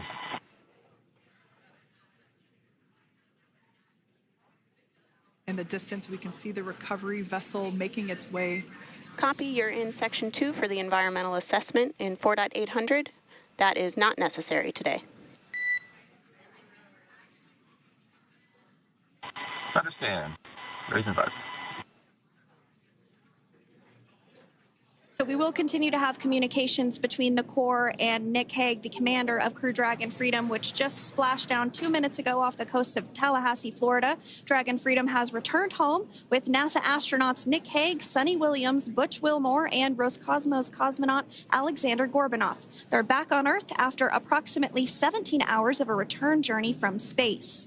The SpaceX recovery ship and team have been waiting for Dragon's splashdown, and they will now make their way to the splashdown location.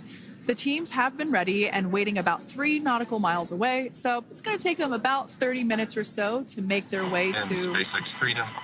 Pretty sure we're in Stable 1. Copy, Stable 1. We see the same.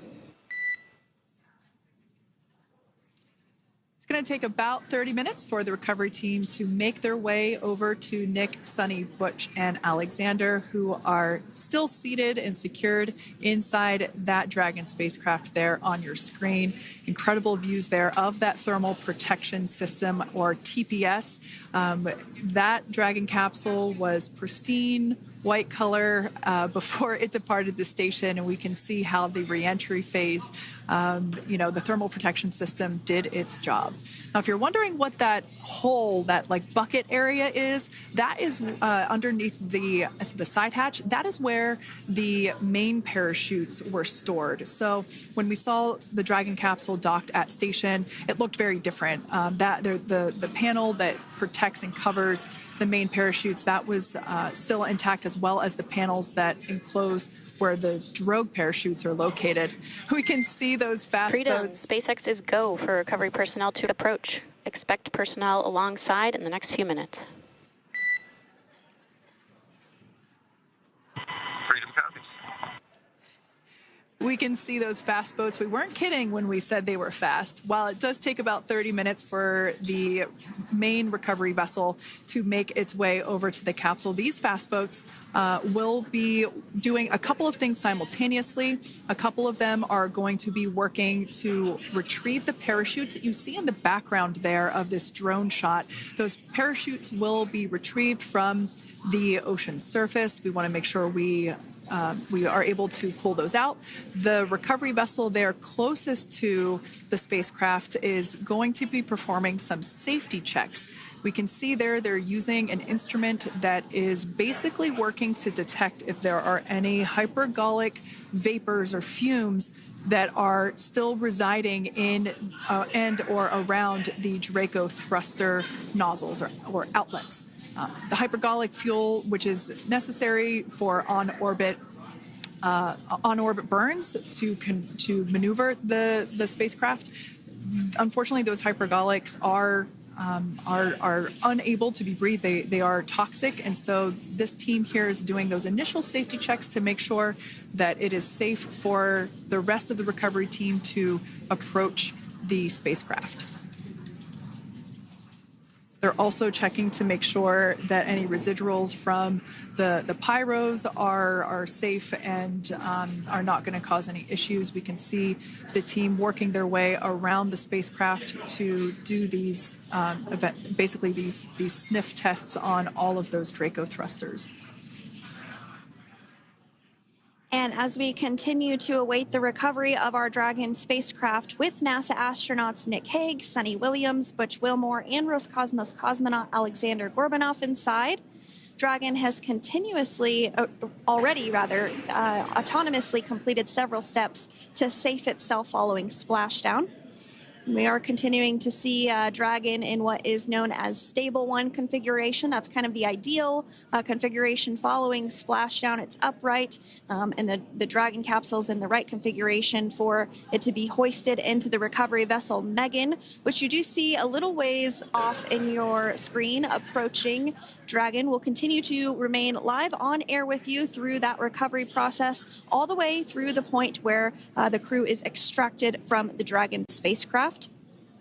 Now, if you are just joining us, the mission has gone smoothly so far. Dragon successfully splashed down off the coast of Tallahassee, Florida at 2:57 p.m. Pacific, 5:57 p.m. Eastern Time this afternoon. Approximately 17 hours prior to splashdown, Dragon autonomously undocked from the International Space Station, completed a series of departure burns, jettisoned its trunk section, and performed its final burn, the deorbit burn. This placed the Dragon spacecraft on a trajectory toward Tallahassee, Florida. Dragon successfully re-entered the Earth's atmosphere, followed by deployment of its parachutes to slow the spacecraft down to a gentle splashdown. We're now going to follow the... Freedom, hypergol sweeps and unfired ordnance checks are nominal. Rigging is in progress. Approximately 25 minutes until capsule lift.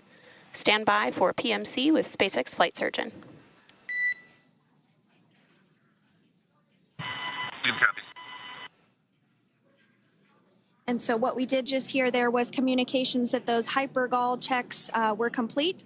They didn't find any of that upon those checks, so we'll continue to move through the timeline. Next up is a process called rigging, which you see happening right now on your screen. This is when a SpaceX recovery personnel actually works to climb aboard the capsule and work through procedures ahead of lifting onto the nest of the recovery vessel Megan. We heard it's going to be about 25 minutes or so until that lift actually takes place.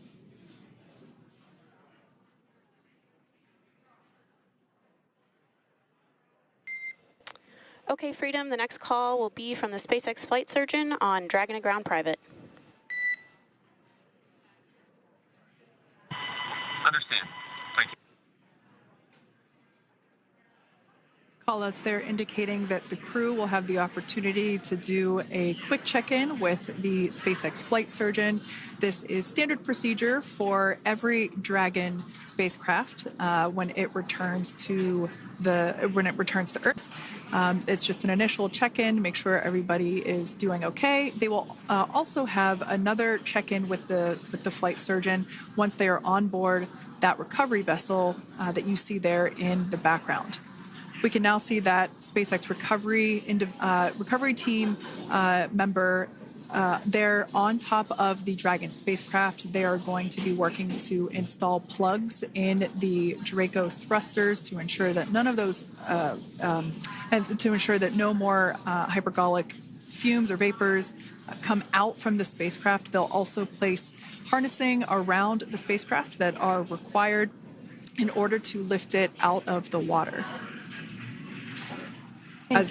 Go ahead, Sandra. Continuing to get some views of the recovery personnel, both the main recovery vessel Megan, as well as some of those fast boats that we discussed previously. It looks like just a beautiful day there out off the coast of Tallahassee, Florida. Weather was pristine. We were able to get undocked from the International Space Station as expected at 10:05 p.m. Pacific time yesterday evening, and Crew Dragon has since completed steps ahead of its splashdown at 2:57 p.m. Pacific, and we're now stepping through procedures to get Dragon hoisted up onto the Megan recovery vessel and get the crew extracted out of the spacecraft. And you did see some of the parachutes that were near the spacecraft. Upon detection of landing, Dragon automatically releases those main parachutes to prevent wind from pulling the spacecraft. Dragon then automatically safes any pyrotechnics that may still be present on the vehicle and may automatically perform additional minor system reconfigurations. The astronauts will remain seated and in their suits at this point, but the onboard air conditioning keeps things temperature controlled inside the spacecraft so the crew remains comfortable, and the communication systems. Freedom, SpaceX, ComCheck. SpaceX, this is Freedom. We have loud and clear. Copy that, Freedom. Have you loud and clear as well, and Dragon to Ground is no longer private. Understand, thank you. As we saw there on the screen, we have a couple of fast boats in the recovery fleet that have quickly moved into the splashdown location. They are being followed by one of the main recovery vessels, which will move into position upwind of the spacecraft. The two fast boats have very specific roles. Excuse me. The first approach is focused on immediate safety inspection, as we saw. They do this for spacecraft integrity and checking for any presence of those hypergolic propellant vapors. And this ensures that it is safe for the recovery vessel to approach Dragon. Once Dragon is cleared for full approach, as we heard is the case today, the team begins rigging the spacecraft for water recovery by the recovery ship. The second fast boat is responsible for parachute recovery and also serves as a redundant boat to the first one that makes the initial approach to the Dragon spacecraft. As we saw a little bit earlier, we were also able to see one of the recovery team members get on a jet ski to help gather up the parachutes that were automatically detached from the Dragon spacecraft upon splashdown.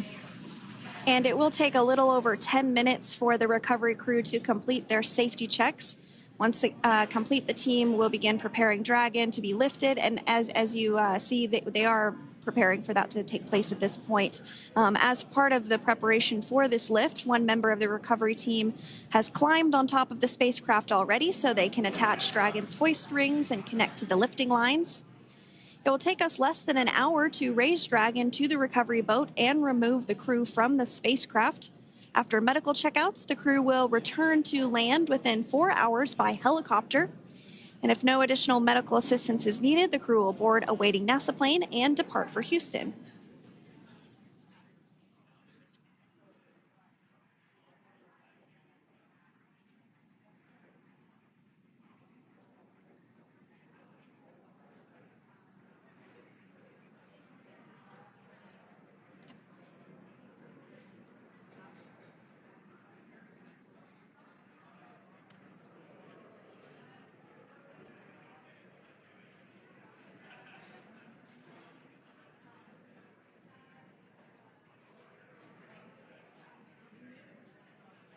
And as we continue to await Dragon to be hoisted up onto the ship, we have a very special treat.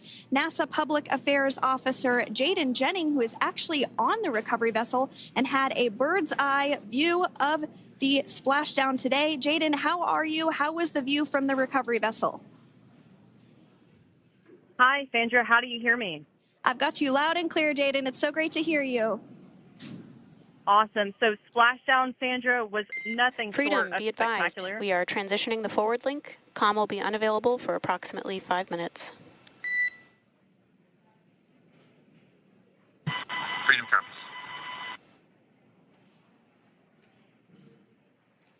Thanks so much, Jaden. We did just have some communications letting us know that we'll have about a 5-minute period where we won't be able to hear from the crew. So please go ahead, tell us, how was the view from the recovery vessel?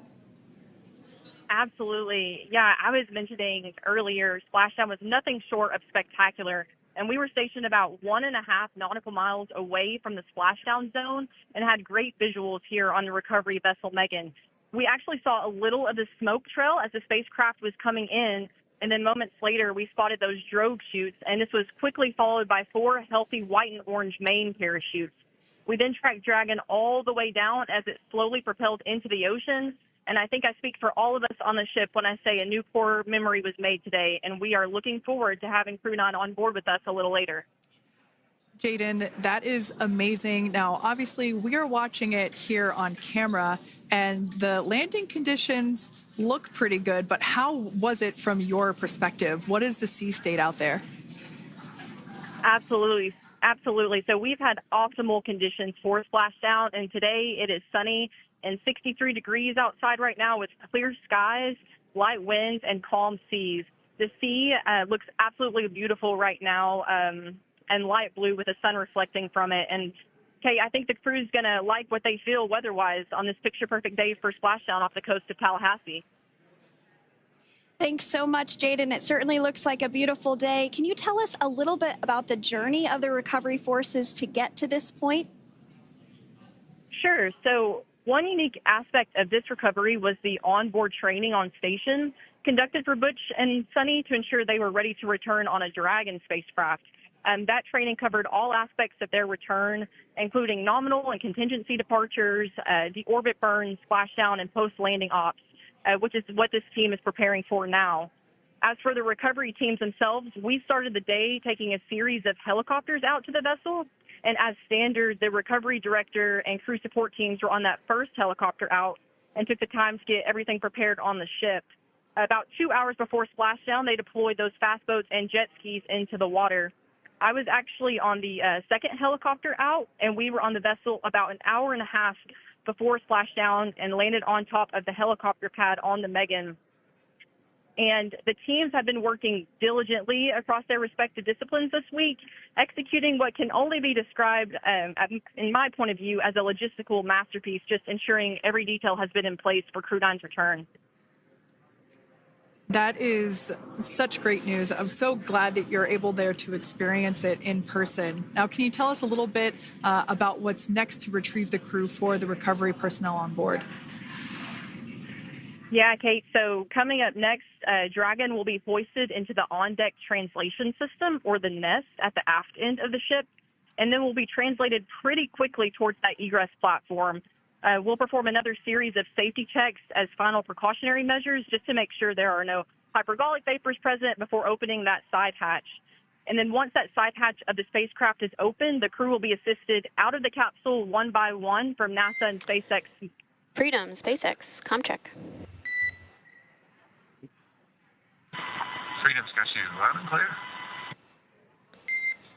Thanks, Nick. I've got you loud and clear as well. We have completed our forward link transition.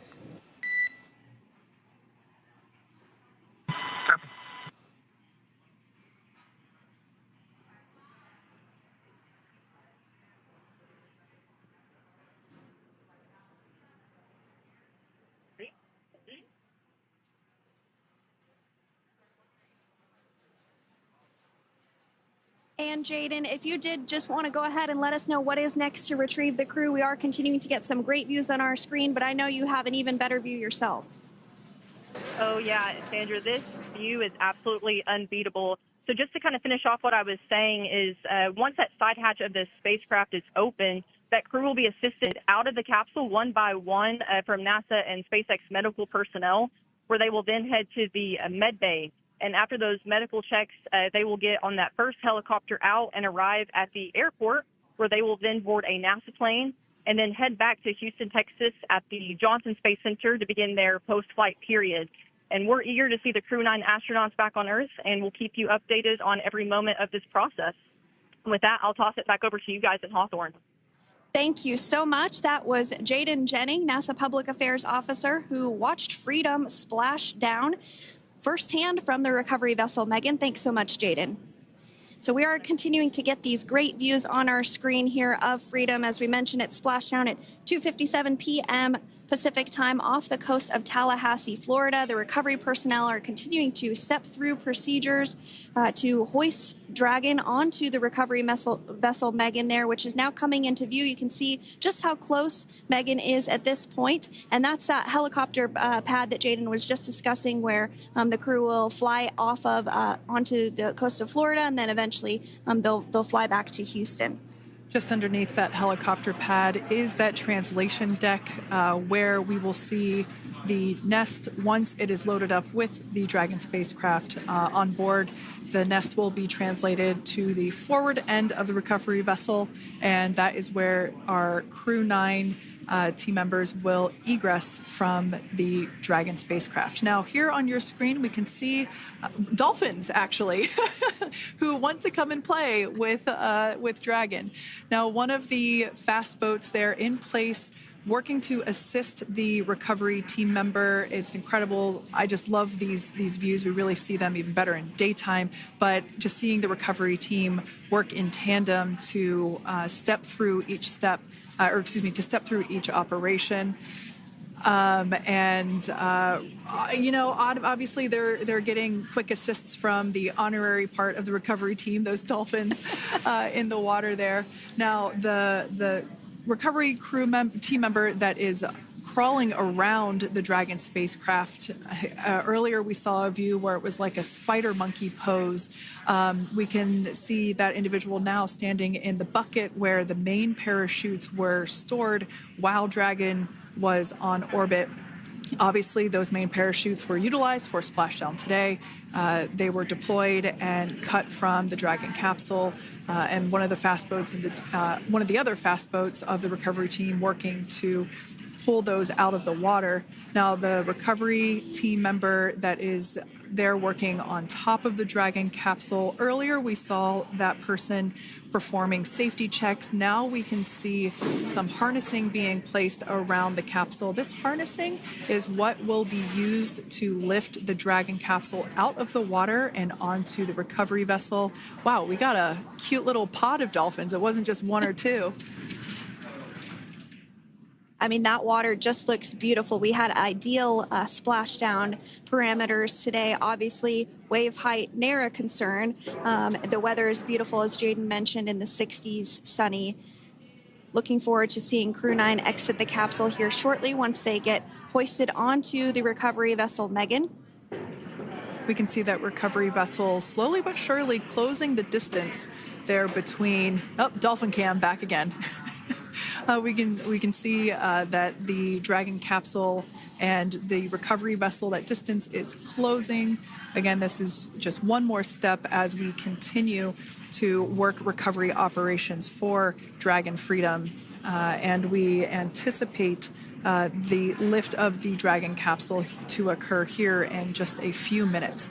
Now, once all of the rigging is on the capsule and it's hooked up to the recovery vessel, we will see the hydraulic arm, which is that kind of like bridge-like structure there at the aft end of the recovery vessel. We'll see that articulate backwards, and that's a good sign that we're getting even closer to pulling the capsule out of the water. It will then move forward, and the capsule will be placed inside of what you can see there is basically a basket. We call it the nest, Dragon nest, where that's where the capsule will be placed in order for it to be translated to the forward end of the vessel and for the astronauts to egress. And before that does take place, we'll have potentially views of the rigger go ahead and jump off of the spacecraft there. That typically occurs when the spacecraft is a little bit closer to the recovery vessel, and we usually get a really good view of that particular operation from one of the onboard cameras from the recovery vessel. That is an operation that I have a lot of respect and admiration for, that individual that does that.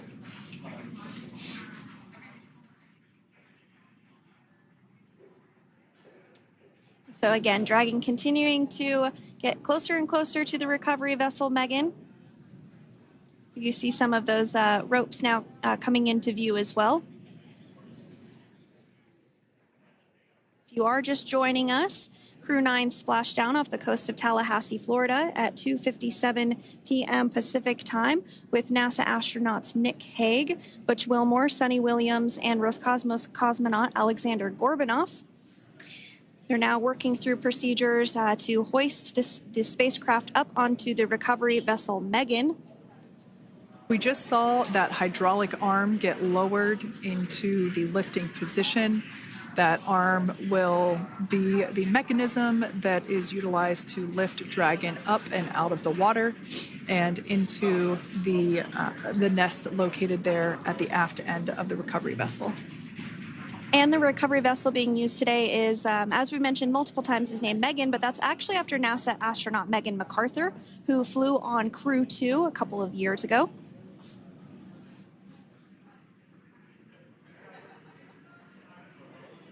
We're getting some views now from actually inside the boat. Yeah, you're exactly right. This view is straight down the recovery vessel. That platform that was closest to the camera, that is the egress platform. Freedom, rigging is almost complete. Approximately 5 minutes until capsule lift. Great news there from SpaceX Core. So about 5 minutes left until we see Dragon Freedom get lifted out of the water. That hydraulic arm, as I said before, is the mechanism that will lift it. It's quite swift, actually, the whole process of getting the spacecraft. Brace for capsule lift. Bracing. There it goes, Dragon Freedom being lifted out of the water and onto our recovery vessel, Megan.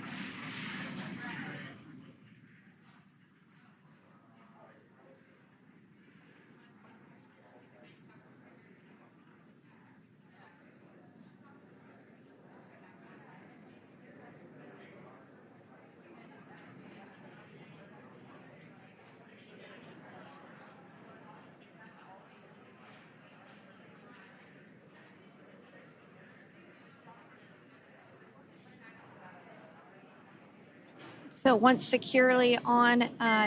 Welcome aboard the recovery vessel. Recovery personnel are completing final checks and stand by for translation to the egress platform. Freedom copies. Great news there, letting us know that Dragon Freedom has been successfully recovered from the water's surface. If you've just joined us, we had an on-time splashdown at 5:57 p.m. Eastern Time, and we can now see that the water recovery operations are continuing to progress. The nest where the Dragon spacecraft is located is going to get moved forward. This will happen after one of the recovery crew members does some checks, and we'll also see some hosing. Obviously, the spacecraft splashed down in salt water. Salt water is corrosive, and we want to try and rinse out as much of the salt water as possible to reduce that corrosion on the metallic structures. So we can see some guidance there being provided, really steering the spacecraft properly into the Dragon's nest. And it's been 30 minutes since Dragon splashed down, and as you can see there, the spacecraft is already on board the recovery vessel Megan. Things continuing to move very smoothly today throughout the entire operations from the deorbit burn up until this point as well. And Freedom, it looks like the positioning wasn't quite right, so they are working on repositioning the capsule in the nest now. Okay, copy that. Thanks. And with that, the team is just going to adjust the Dragon spacecraft a bit so that it's in the right position ahead of translating up a little bit closer ahead of the side hatch. So the team is now going to step through the procedures to ensure that that takes place. While Dragon does fly itself autonomously, it clearly is unable to park itself autonomously. We want to make sure that the Dragon capsule is properly seated there in that nest.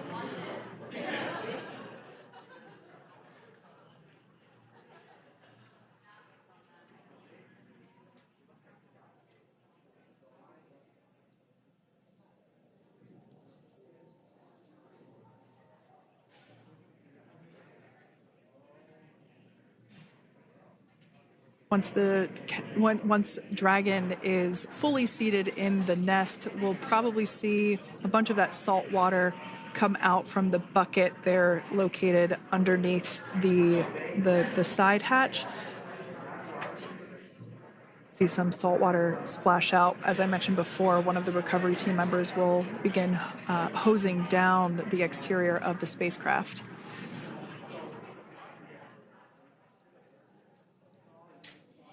So you are continuing to get some great live views on your screen of Crew 9, which includes NASA astronauts Nick Hague, Sonny Williams, Butch Wilmore, and Roscosmos cosmonaut Alexander Gorbanov, who splashed down off the coast of Tallahassee, Florida, 2:57 p.m. Pacific time this afternoon. Now working to get that spacecraft situated in the nest.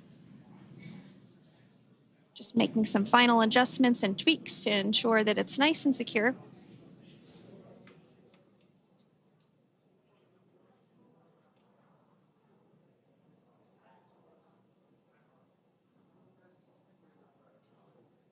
Once the spacecraft is seated and secured and oriented correctly in the nest, Dragon will be moved into the hangar located underneath that helipad that we saw earlier from the aerial views during recovery. All right, Freedom, looks like you are settled into the nest now. Team is working through hypergol sweeps. Copy all.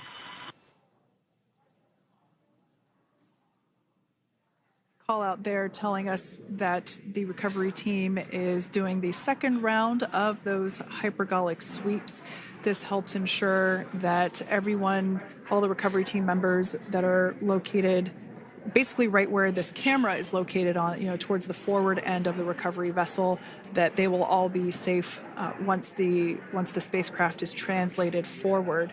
So we're just doing some additional steps to make sure that the hypergolic propellant that is utilized for maneuvering the Dragon capsule while on orbit, making sure that none of those vapors are still present on the exterior of the capsule. That's right. And there are a variety of individuals on board the boat that help with recovery operations. Not only do we have the recovery personnel that you see here, but we also have a doctor that will check out the crew members as standard procedure. As with any spacecraft that is returning from space, we always perform a medical check with the crew. So you will see the crew come out of the capsule and be placed on stretchers, just like with the Soyuz landing and with all of our Dragon splashdowns, that is the nominal procedure.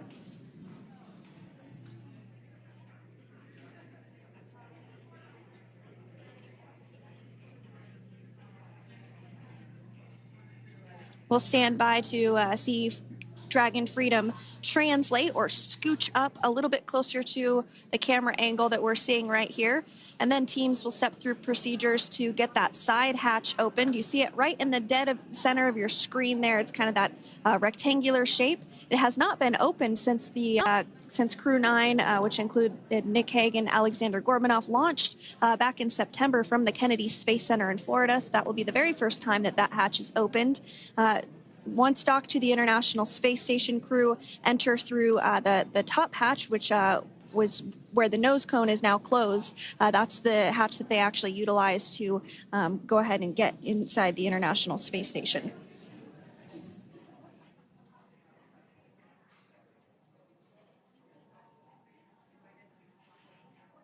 So as we get a little closer to that hatch opening procedure, you might start to see more individuals come into frame for some of that support. The ship has a maximum capacity of a little over 40 people on board, and it takes a variety of different roles, as we've discussed, to support. Also on board is the chief of the astronaut office for NASA, that's Joe Acaba.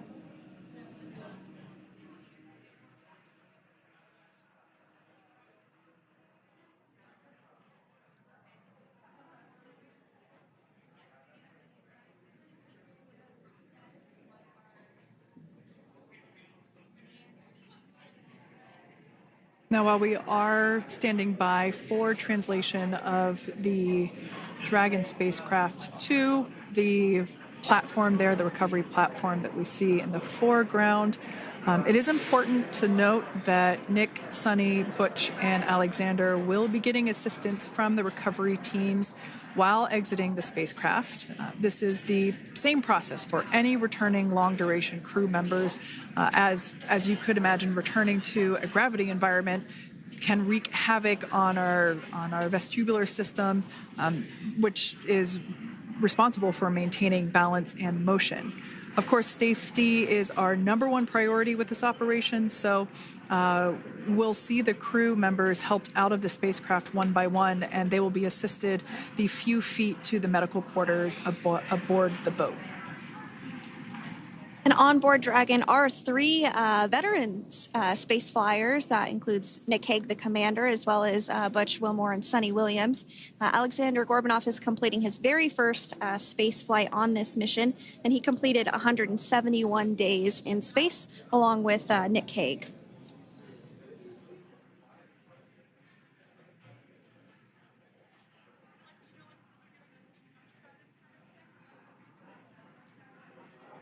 For those of you that have just recently joined us, well, I would encourage you to hit that rewind button and go back a few minutes. It was a beautiful splashdown of Dragon Freedom with the Crew 9 cohort on board.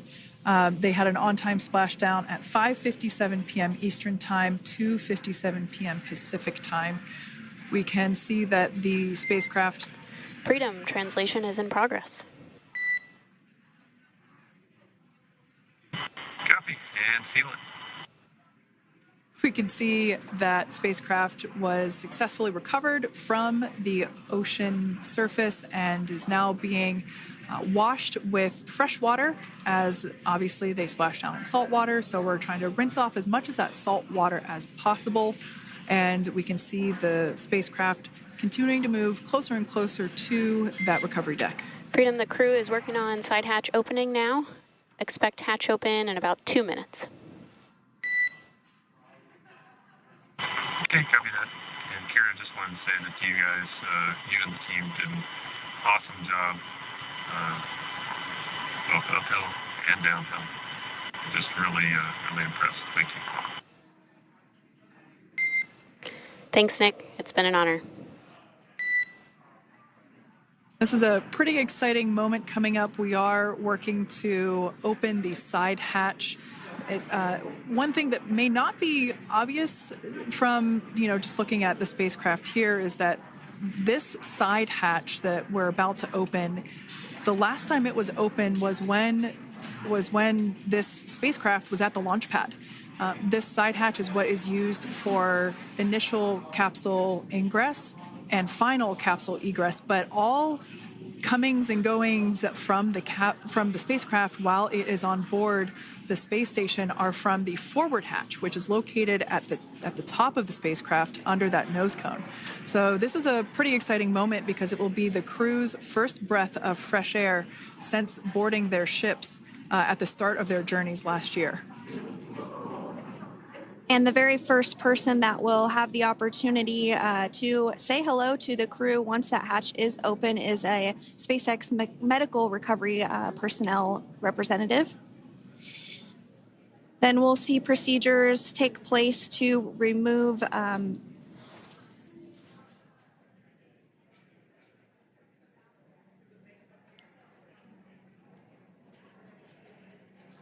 the footrests of Dragon. That will just help the recovery personnel get a little bit more room to access the crew and help get them out of the spacecraft. Yeah, you're absolutely right. Safety is, once again, top priority here, and removing those footrests from all 4 seats will be helpful as a recovery, as a SpaceX recovery team member will actually go into the capsule,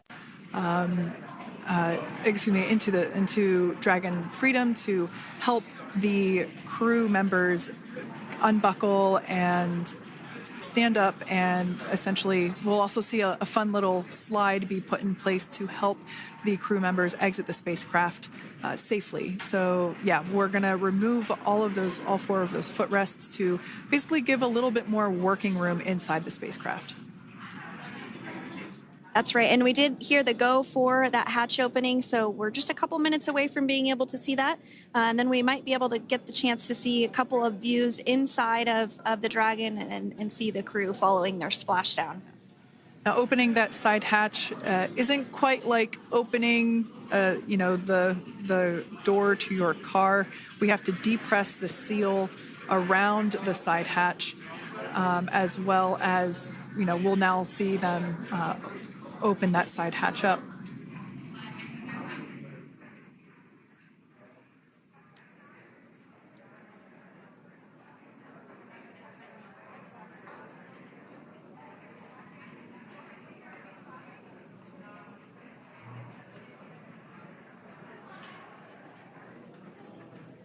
And there you have it. The side hatch is open for the first time since September.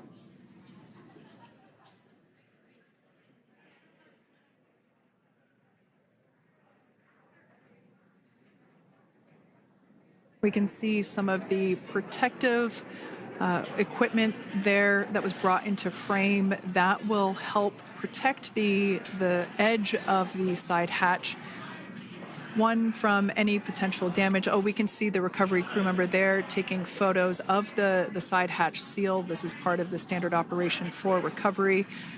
These photos will get saved into our procedure.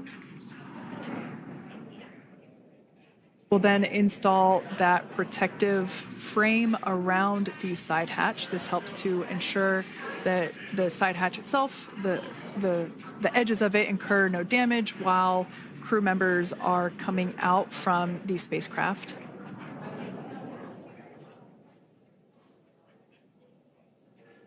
If you missed it, there was also a recovery team member that went inside. So there are now 5 people on board the Dragon spacecraft.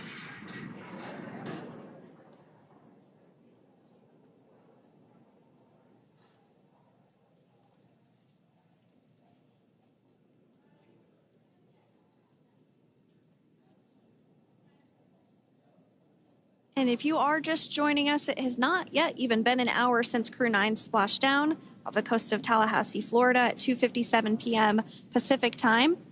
The crew is now on board the recovery vessel Megan, and the hatch is open. The next major milestone that we'll see is when the crew will actually egress or exit the spacecraft. But before that, they'll continue to, the recovery personnel rather, will continue to install that protective area around the hatch and then remove the footrests. So we're a couple minutes away from seeing the crew egress, but not too long away.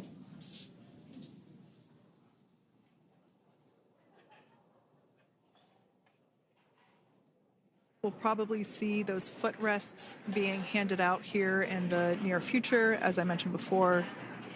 Oh, of course, we got to get a well-documented photo of the moment. Although we can't see it from here, I'm pretty sure there are 4 smiles on board right now. And we did hear that report out from the commander, Nick Hague, following Splashdown, that there were four smiles as far as he could see. Yeah, capsule full of grins. Now, generally speaking... And there we do see Crew 9, some happy waves, smiles all around back on Earth.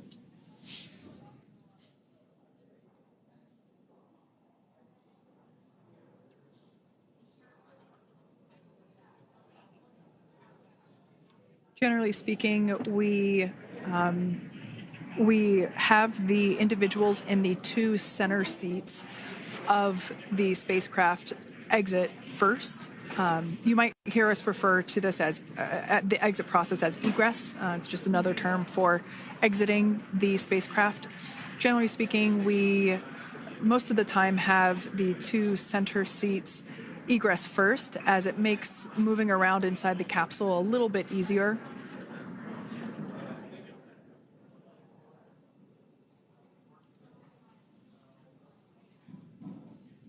We can see the tablets that were previously located on the upper leg of the crew members. We can see those being handed out to the recovery team. Those were taken off prior to the entry phase, to spacecraft reentry. Those had to be stored and secured prior to dynamic operations.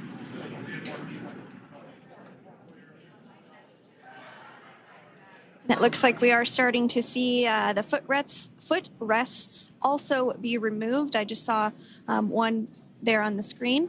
There are 4, of course, 1 for each crew member.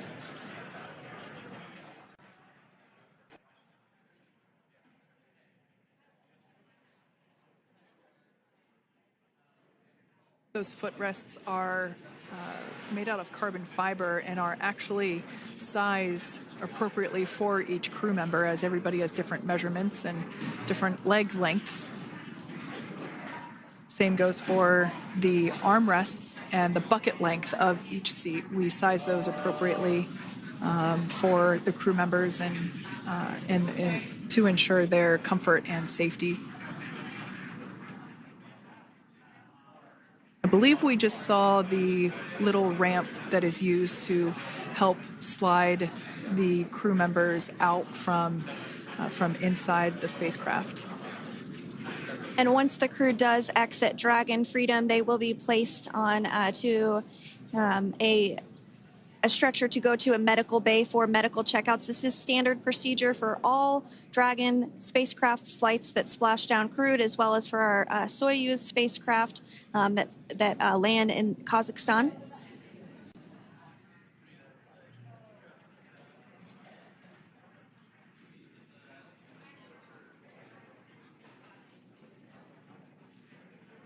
We could see the exterior of Dragon Freedom quite clearly in this shot, and it's such a beautiful sight. I personally prefer the capsule when it has some of that charring from atmospheric reentry. It is the signature sign of a capsule that has returned to Earth.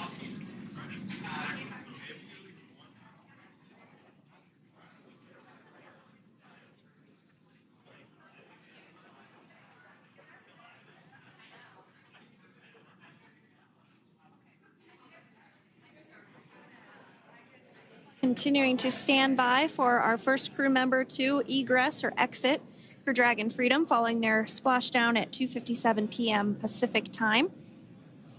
Dragon undocked from the International Space Station at 10:05 p.m. Pacific just yesterday, so it was about 17 hours of phasing.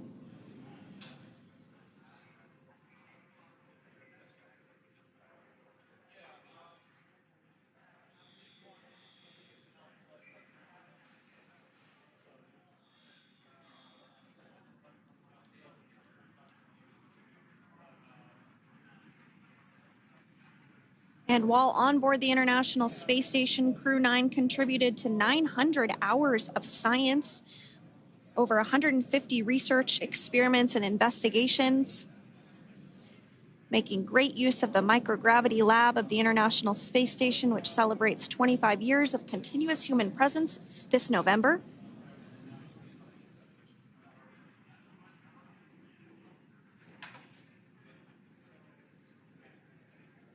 Looks like we're about to get our first crew member here upon egress of the Dragon spacecraft.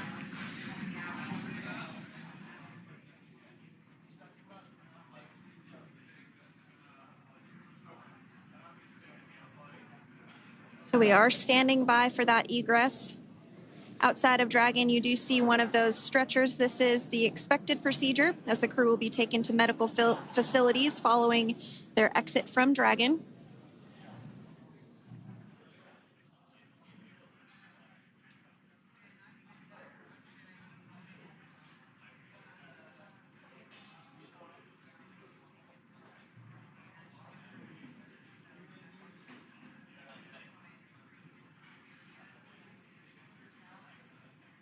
We can see folks on board clapping as our first crew member.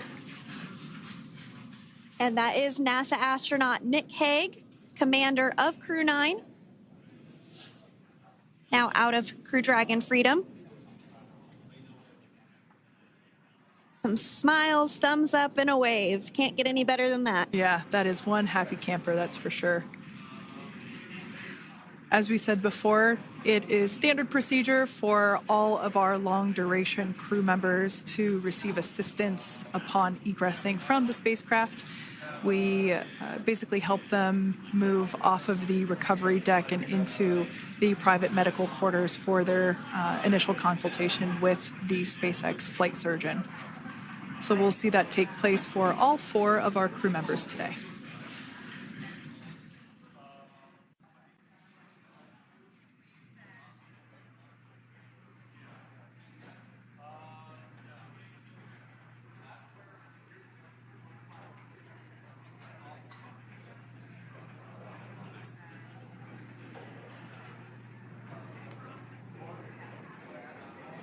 And we are standing by for the next crew member to exit Freedom.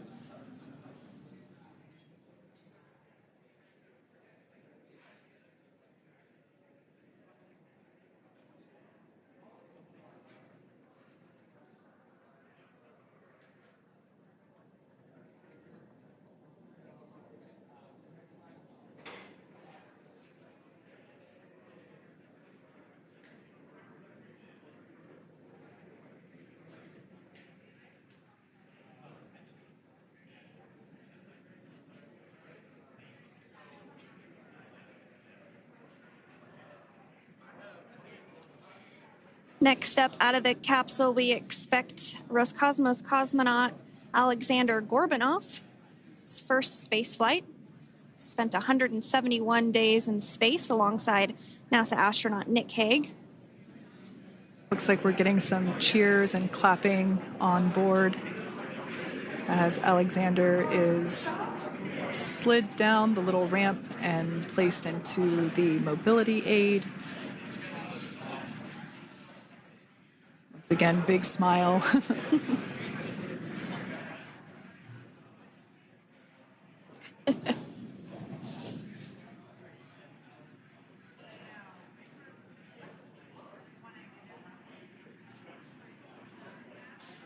Now, the two crew members remaining in Dragon are NASA astronauts Sunny Williams and Butch Wilmore. They completed 286 days in space. One of the remaining footrests being removed from the Dragon spacecraft.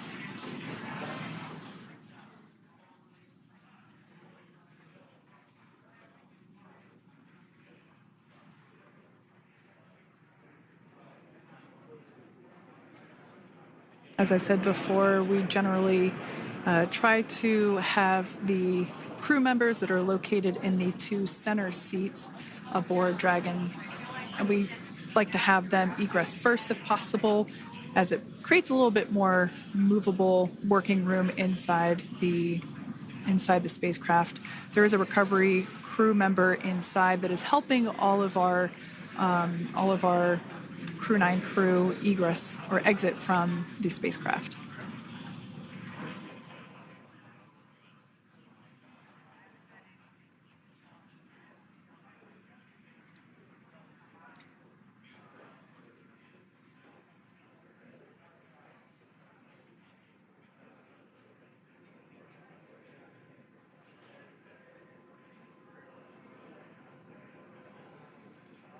We are standing by for the next crew member to egress or exit Crew Dragon Freedom following the splashdown not even an hour ago at 2:57 p.m. Pacific time.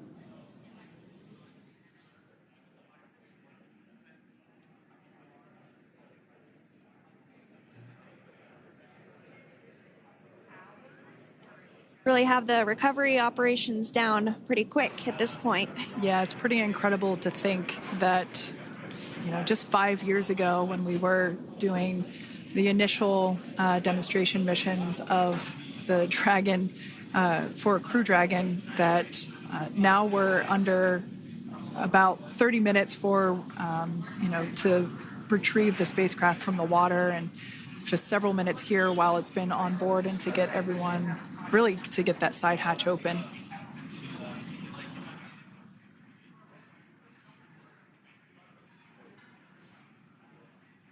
For those of you that have just recently joined, the Dragon had an on-time splashdown. It looks like we're getting our next crew member here. That is none other than Sunny Williams. Big smile, big waves. She, like her other crew members, now will be assisted onto the mobility aid.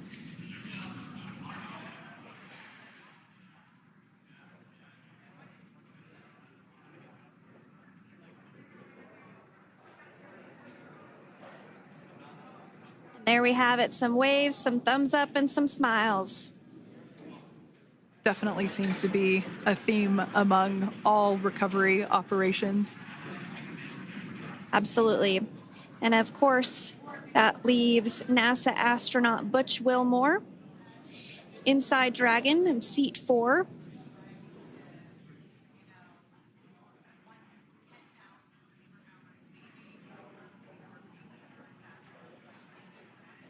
We're getting some views of him now as he egresses or exits the spacecraft.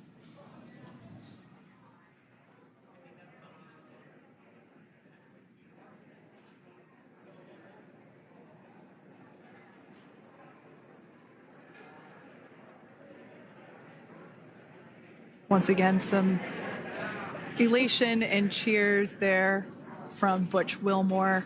As we mentioned before, returning to Earth coming from a microgravity environment can wreak havoc on the body. So it is customary and just standard procedure for all of our long-term space residents to get assistance once they are back on board the recovery vessel.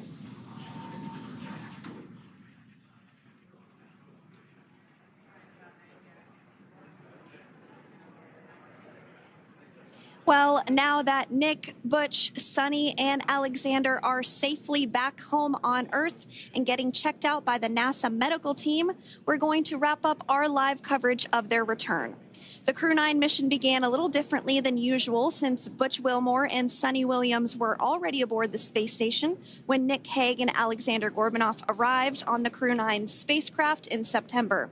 Having arrived as the crew flight test crew for Starliner, Wilmore and Williams were fully incorporated into the space station's Expedition 72 team and began research and other work aboard the station along with the other crew members. Williams commanded the orbiting laboratory for much of the expedition.